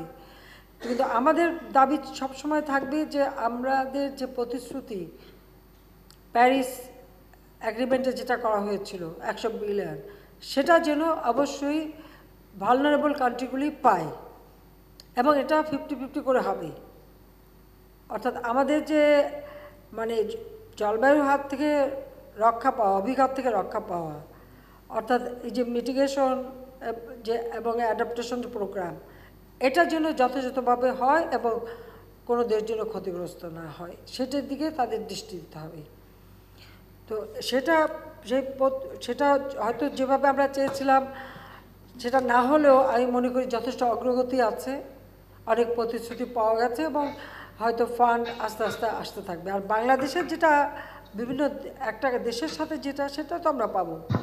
ভ্যাকসিনটা আমরা ওই কোভ্যাক্সের মাধ্যমে আসবে, এটা প্রেসিডেন্টের মানে সরাসরি বলেছেন, ওটা আমরা কোভ্যাক্সের মাধ্যমে পাবো।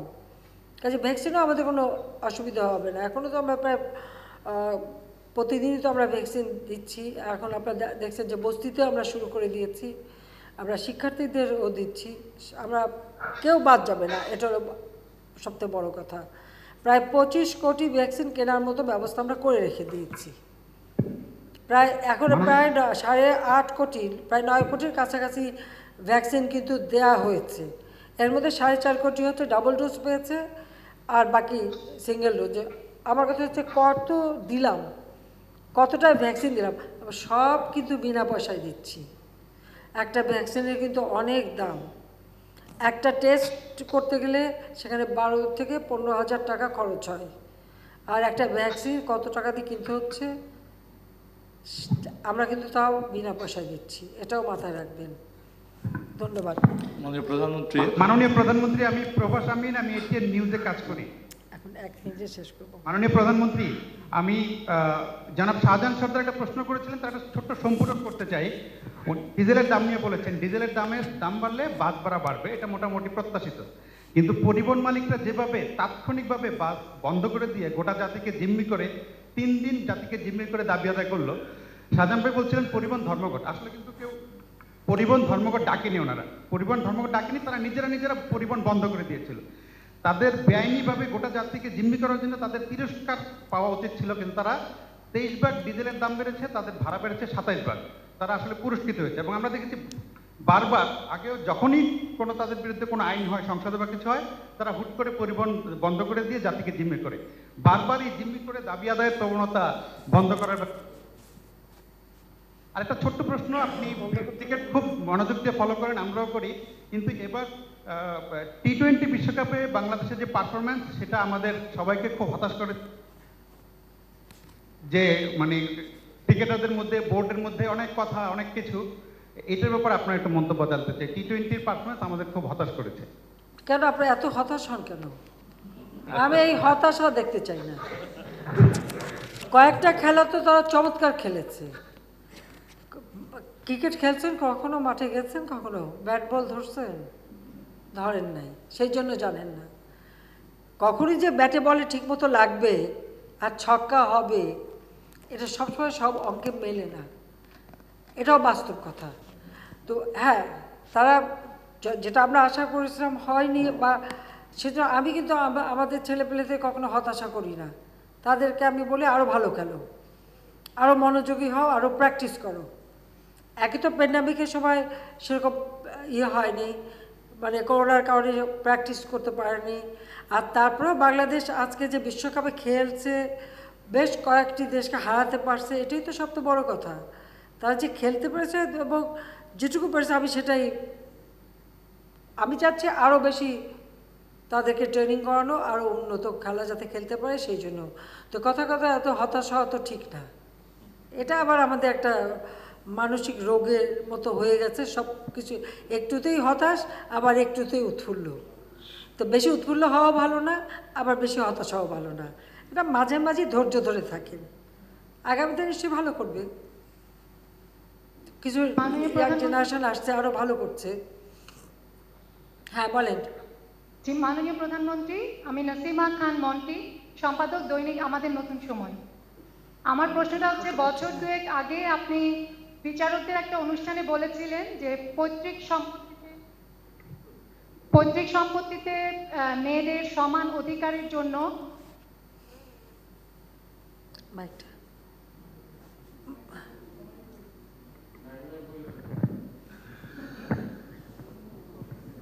শরিয়া আইন পরিবর্তন না করে, শরিয়া আইনে হাত না দিয়ে উত্তরাধিকার আইন সংশোধন করে কিভাবে ছেলে মেয়েদের সমান অধিকার দেওয়া যায় পৈতৃক সম্পত্তিতে, সেটা দেখার জন্য আপনি নির্দেশনা দিয়েছিলেন। সে ব্যাপারে একটু জানতে চাই। আর আরেকটা বিষয় আমি একটু বলতে চাই যে আমাদের সরকারের নানান রকম সেবামূলক কার্যক্রম আছে, যেমন সমাজ কল্যাণ মন্ত্রণালয়ের অধীনে ক্যান্সার, কিডনি এরকম কিছু রোগের জন্য সহযোগিতা দেওয়া হয়, যেটা অনেকেই জানে না। এই ধরনের সেবামূলক কাজগুলোকে যদি আরো বেশি প্রচার করা যায়, মানুষ জানতে পারে, তাহলে এই সেবাটা সহজে নিতে পারে। অনেকে এটা না জানার জন্য এগুলা নিতে পারে না। ধন্যবাদ প্রধানমন্ত্রী। ধন্যবাদ।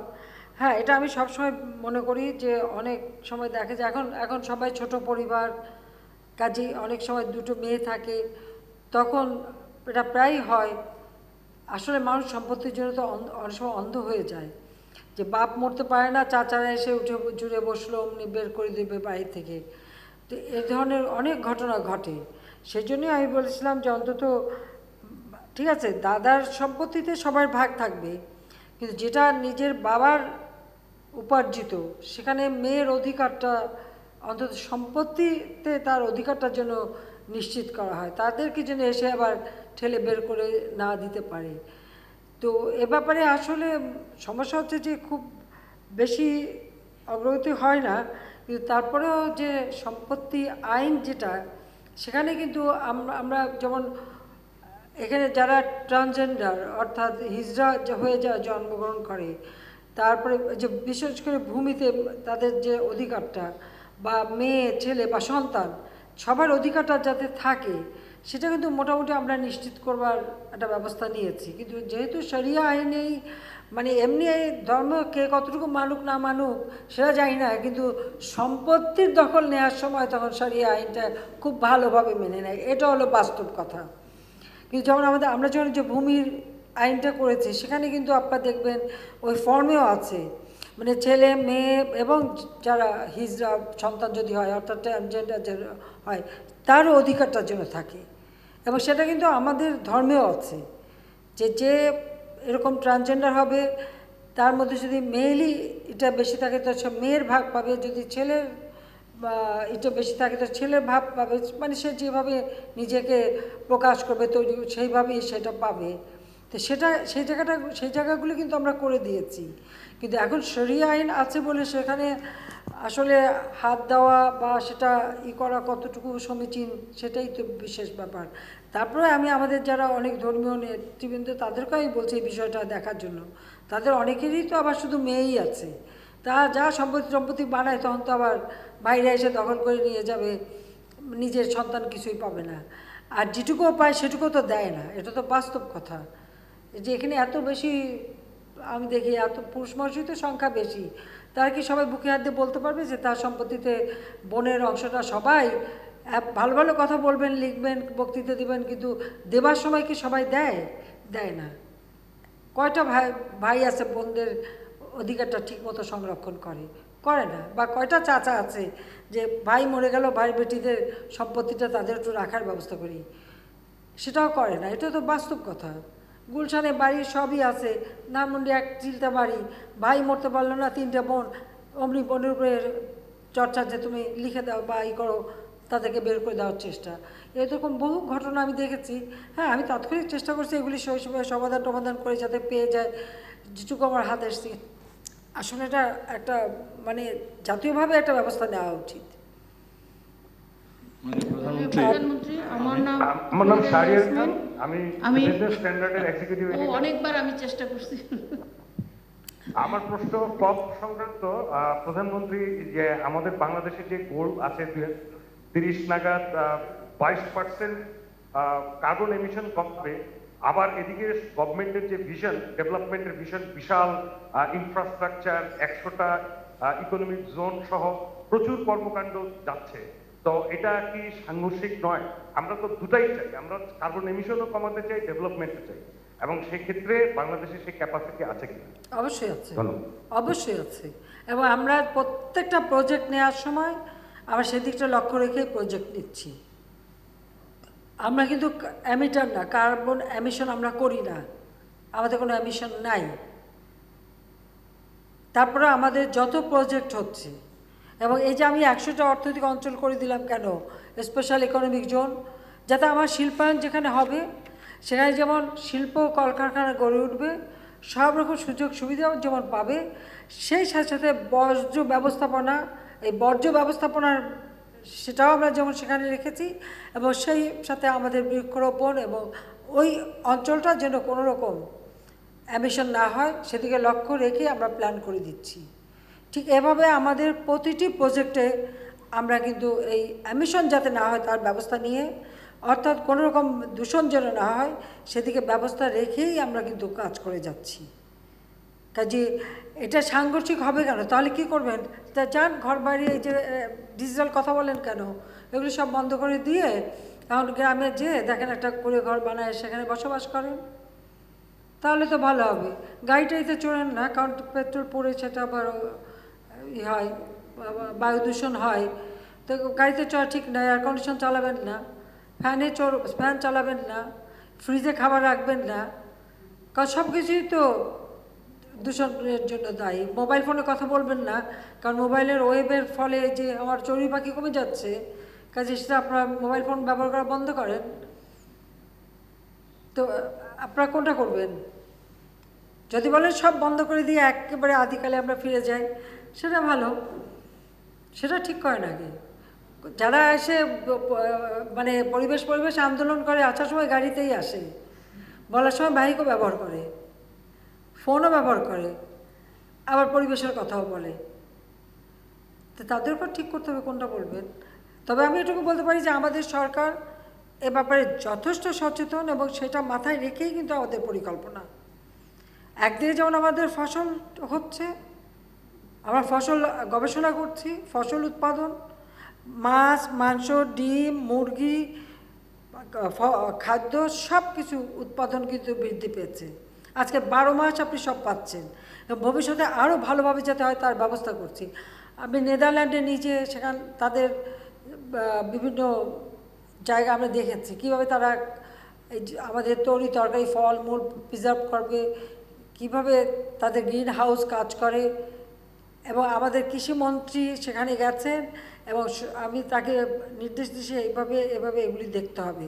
কারণ আমাদের যে রপ্তানি আমরা বাড়াচ্ছি, সেই ক্ষেত্রটায় একদিকে আইসিটি অর্থাৎ ডিজিটাল ডিভাইস তৈরি করা এবং সেটা রপ্তানি করা, এবং সেখানে আমাদের ছেলেমেয়েদেরকেও ট্রেনিং দেওয়া, তাদেরকেও সেভাবে প্রস্তুত করা, পাশাপাশি ডিজিটাল ডিভাইস যাতে হয়, এবং এর ক্ষেত্রে যেহেতু আমাদের হাইটেক পার্কগুলিতে আরও বিদেশি বিনিয়োগ আসে তার ব্যবস্থা যেমন আমরা করছি, সেই সাথে সাথে আবার আমাদের ফসল উৎপাদন করা, ফসল সংরক্ষণ করা। ইতিমধ্যে আমরা 2-3টা সারযুক্ত ফসল হয়, আমি 2-3 বছর প্রিজার্ভ করতে পারবো, সেটা আমরা সেভাবে ব্যবস্থা নিচ্ছি।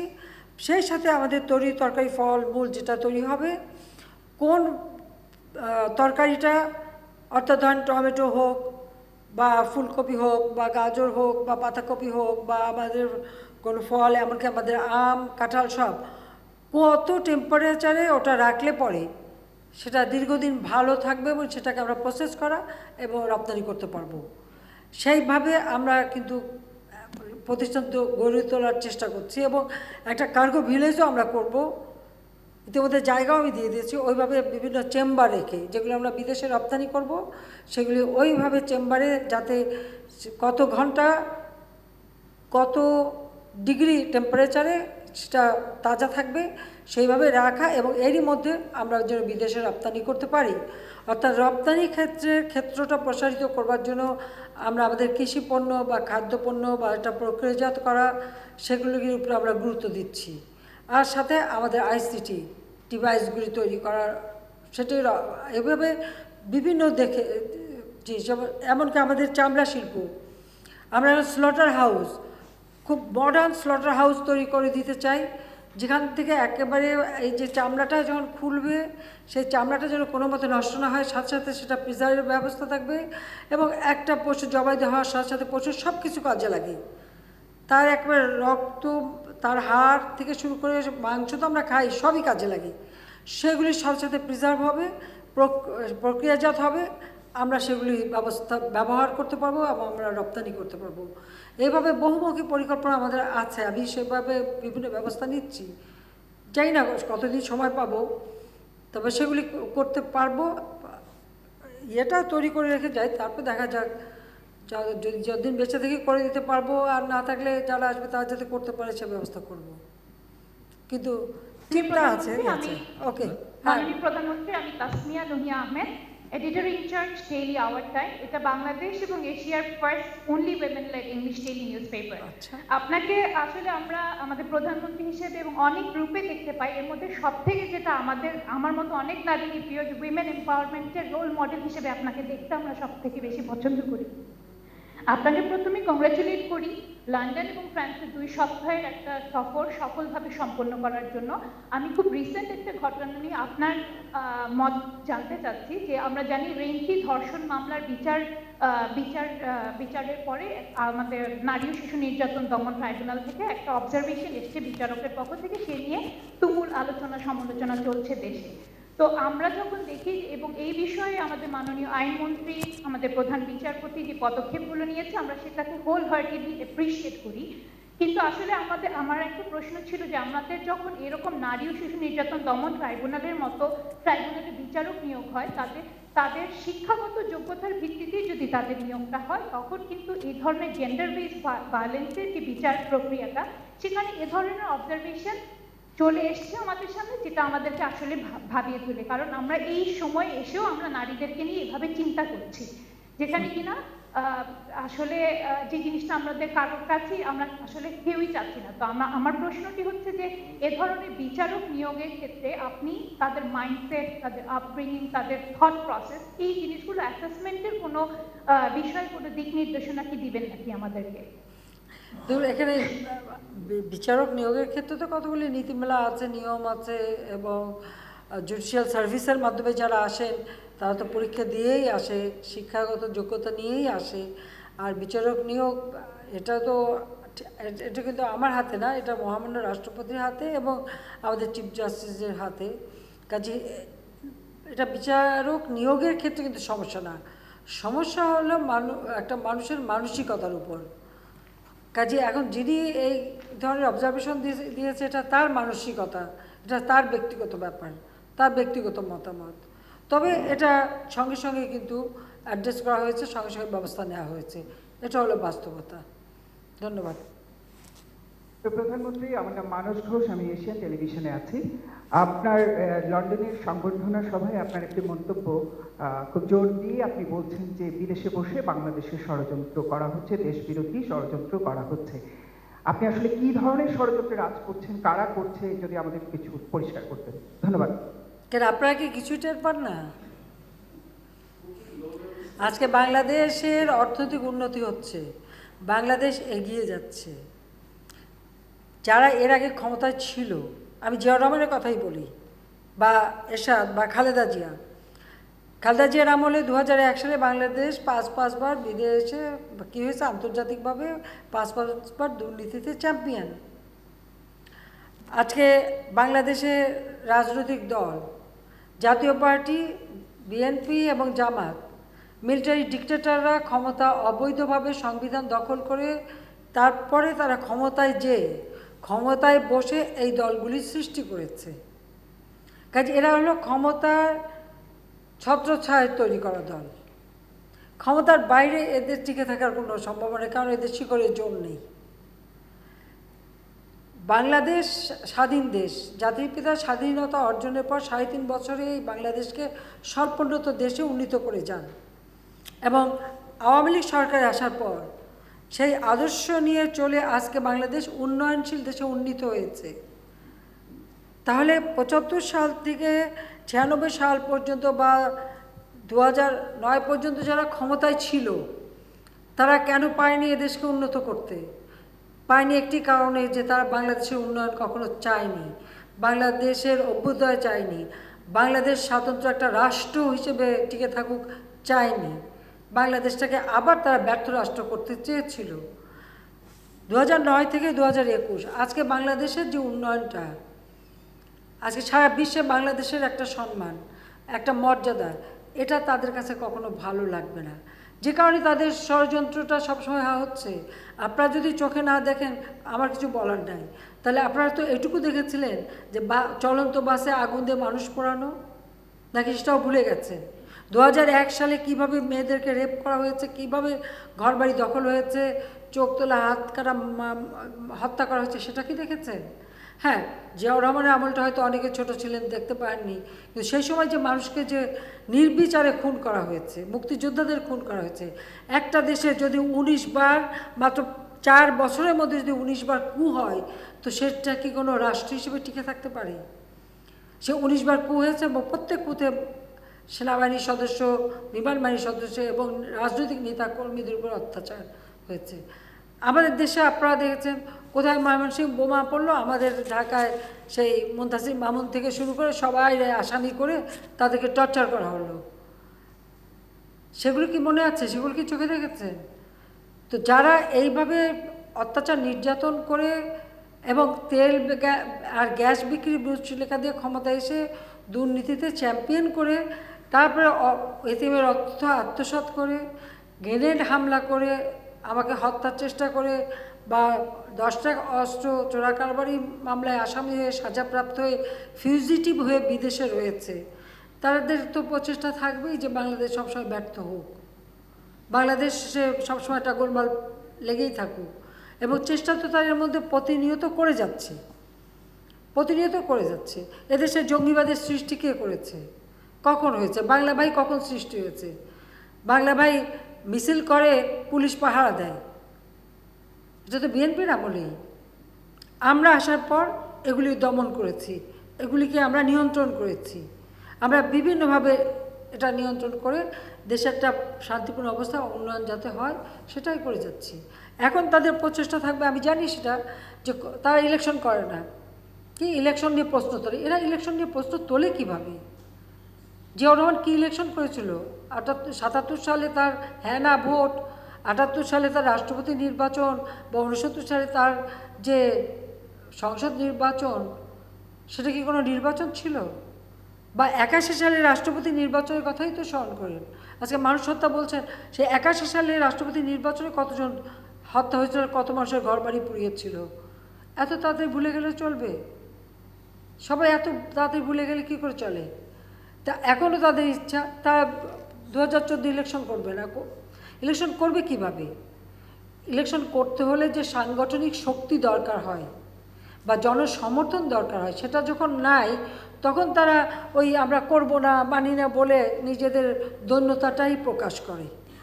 এখনও ইউপি ইলেকশনে বলে দিল তারা কি তাদের মানে সিম্বল দিয়ে ইলেকশন করবে না, কিন্তু কেউ এমনি করতে চাইলে করতে পারে। কেন? তারা জানে যে আওয়ামী লীগ তৃণমূল পর্যায় পর্যন্ত এমনভাবে উন্নয়নটা করেছে, আর সাধারণ মানুষ আওয়ামী লীগকে ভোট দেয়, আওয়ামী লীগকেই চায়। এখন কিভাবে ক্ষমতা থেকে সরাবে? গ্রেনেড হামলা করে পারল না, সেই ৭৪ কেজি বোমা ফিট করার পরেও বেঁচে গেলাম, সরাসরি গুলি করলো কত দফা, সে তো এত দফা এখন বলতে গেলে অনেক সময় লাগবে, বারবার তো আমি ভুক্তভোগী, তাতেও পারল না। আমি যাচ্ছি সে কলারতে, সামনে বাস আটকে দিয়ে আমার গাড়ি আটকে, গাড়ি আক্রমণ, সেখানেও মারতে পারল না। এতবার চেষ্টা করলেও সফল হতে পারল না। তো তাদের তো এই চেষ্টা অব্যাহত থাকবেই, কারণ সেটাই তারা করে যাচ্ছে, সেটাই তারা করবে, এটাই তাদের চরিত্র। তারা ক্ষমতায় আসছে অস্ত্রের মাধ্যমে, ক্ষমতায় আসছে বন্দুকের জোরে, এবং তাদের সৃষ্টি ওখান থেকে, ওই বন্দুকের নল দিয়েই সৃষ্টি, অবৈধ ক্ষমতার থেকে সৃষ্টি। তো এখন লন্ডনে বসে ফিউজিটিভ হয়ে নানা ধরনের এই বাংলাদেশের ভিতরে, একদিকে বাংলাদেশের ভাবমূর্তি নষ্ট করা, আর আমাদের তো কিছু লোক থাকে পয়সা পেয়ে ভাড়া খেটে যতবারই বাংলাদেশের বিরুদ্ধে অপপ্রচার চালাতেই থাকে, কারণ এখানে পয়সা মানি ম্যাটার্স, অত মোটা অঙ্ক পেলে, কারণ এরা তো টাকা পয়সা সব যেভাবে বাংলাদেশ সব অর্থ তো চুরি করে নিয়ে বিদেশে আয়েসে দিন কাটাচ্ছে। সামান্য কিছু টাকা আমরা উদ্ধার করে এনেছি, সেটা খালেদা জিয়ার এক ছেলের টাকা, আর বাকিও তো আছে, এবং তারা ওখানে ভালোভাবে সেগুলি ব্যবহার করছে। এবং বাংলাদেশের মধ্যে কীভাবে গোলমালটা পাকাবে, আজকে এখানে বোমা হামলা, কালকে ওখানে মন্দির ভাঙা, কালকে সেখানে মন্দিরের উপরে কোরআন শরীফ রাখা, সব কিছুই তো কারা নিয়ন্ত্রণ করে, কোত্থেকে আসে? এটা তো তদন্তে বের হচ্ছে। এখন তো ডিজিটাল বাংলাদেশের সাথে একটা সুবিধা আছে, সিসি ক্যামেরা দিয়ে তো বের করা হয়েছে যে কোথা থেকে, আরও তথ্য বের হবে, তারপর সেগুলি দেখেন।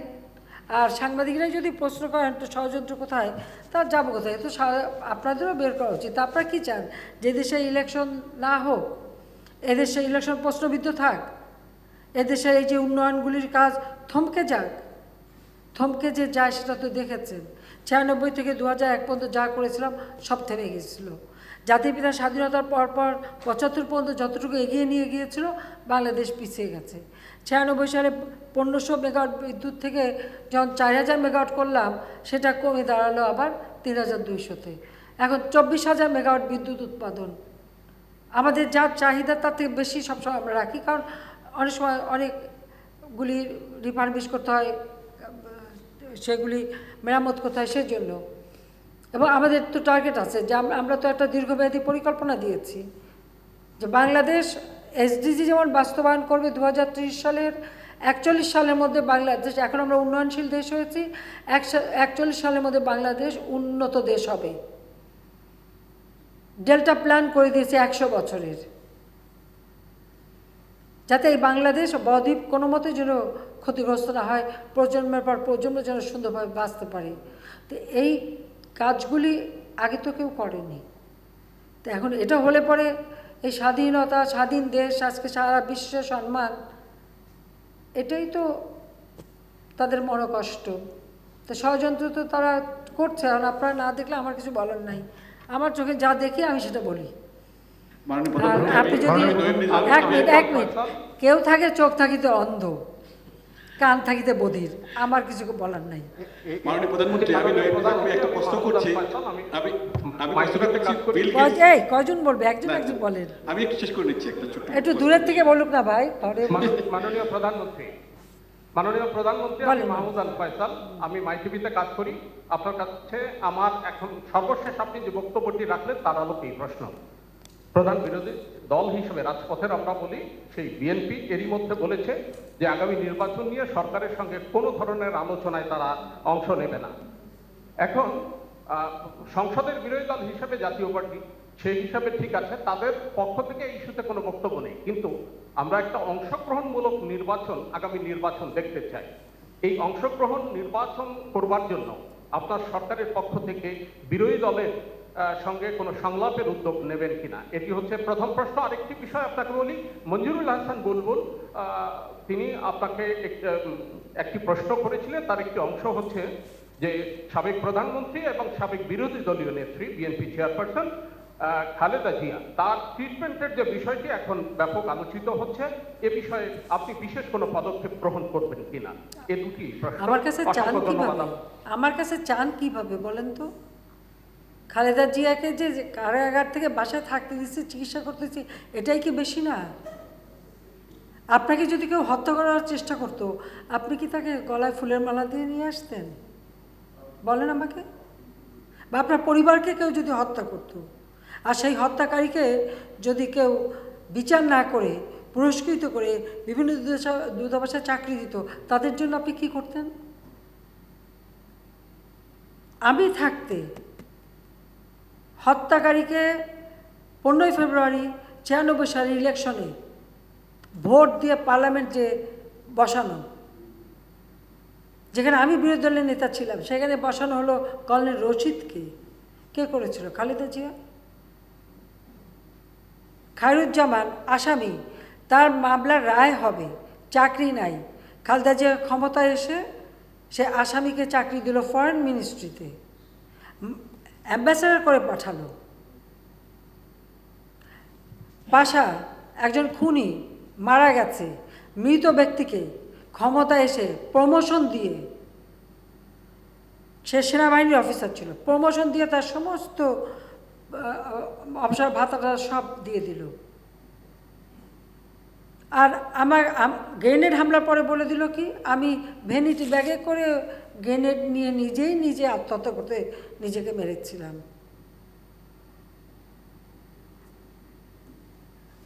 কোটালীপাড়া বোমা যখন পোতে, তার আগে তার বক্তৃতা কী ছিল? শেখ হাসিনা বিরোধী দল প্রধানমন্ত্রী তো দূরের কথা, কোনোদিন বিরোধী দলের নেতাও হতে পারবে না, সেই কথাই বলেছিল। ভেবেছিল তো মরেই তো যাবো, আর রাখে আল্লাহ মারে কে, আর মারে আল্লাহ রাখে কে? এখন আমার বেলায় সেটা হচ্ছে যে রাখে আল্লাহ মারে কে। তো সেখানে তারপরেও আবার খালেদা জিয়ার জন্য এত দয়া দেখাতে আমাকে বলেন, আপনাদের তো কেউ এই প্রশ্ন করলে আমার মনে হয় আপনাদের একটু লজ্জা হওয়া উচিত এই ধরনের কথা আমাকে বলার, যারা আমার বাপ মা ভাই আমার ছোট রাসেলকে পর্যন্ত হত্যা করিয়েছে। তারপরেও আমরা অমানুষ না দেখেই তাকে আমরা অন্তত তার বাসায় থাকার ব্যবস্থাটুকু, আমার এক্সিকিউটিভ অথরিটি আমার হাতে যতটুকু আছে আমি সেটুকু দিয়ে তাকে বাসায় থাকার চিকিৎসার ব্যবস্থা করে দিয়েছি। বাকিটা আইনগত ব্যাপার। তারপর দুর্নীতি করে এই দেশটাকে একেবারে ধ্বংসের দিকে নিয়ে গেছে। গ্রেনেড হামলার পরে আমরা এতজন আহত, আমাদের 22 জন মানুষ মারা গেছে, একদিন পার্লামেন্টে সেটার উপরে আলোচনা করতে দেয়নি। আমরা এই বিষয়টা নিয়ে আলোচনা করতে পারিনি। তো এত বড় অমানবিক যে, তাকেও আমি মানবতা দেখিয়েছি, আমার হাতে যেটুকু পাওয়া সেটুকু আমি দেখিয়েছি। আর কত চান, আর কত চান আমাকে বলেন। এখন সে অসুস্থ, ওই যে আমি বললাম না, রাখে আল্লাহ মারকে, মারি আল্লাহ রাখে কি, সেটাই মনে করে বসে থাকেন। এখানে আমার কিছু করার নেই, আমার যেটা করা ছিল আমি করেছি, এটা এখন আইনের ব্যাপার। আর না আমি এটা শেষ করো। মাননীয় প্রধানমন্ত্রী, আমি মাইনুল হোসেন পিন্নু, মোহনা টেলিভিশনে কাজ করি। আমি আর প্রশ্ন উত্তর দেবো না, ধন্যবাদ আপনাদের সবাইকে। মানুষ এত নিষ্ঠুর আর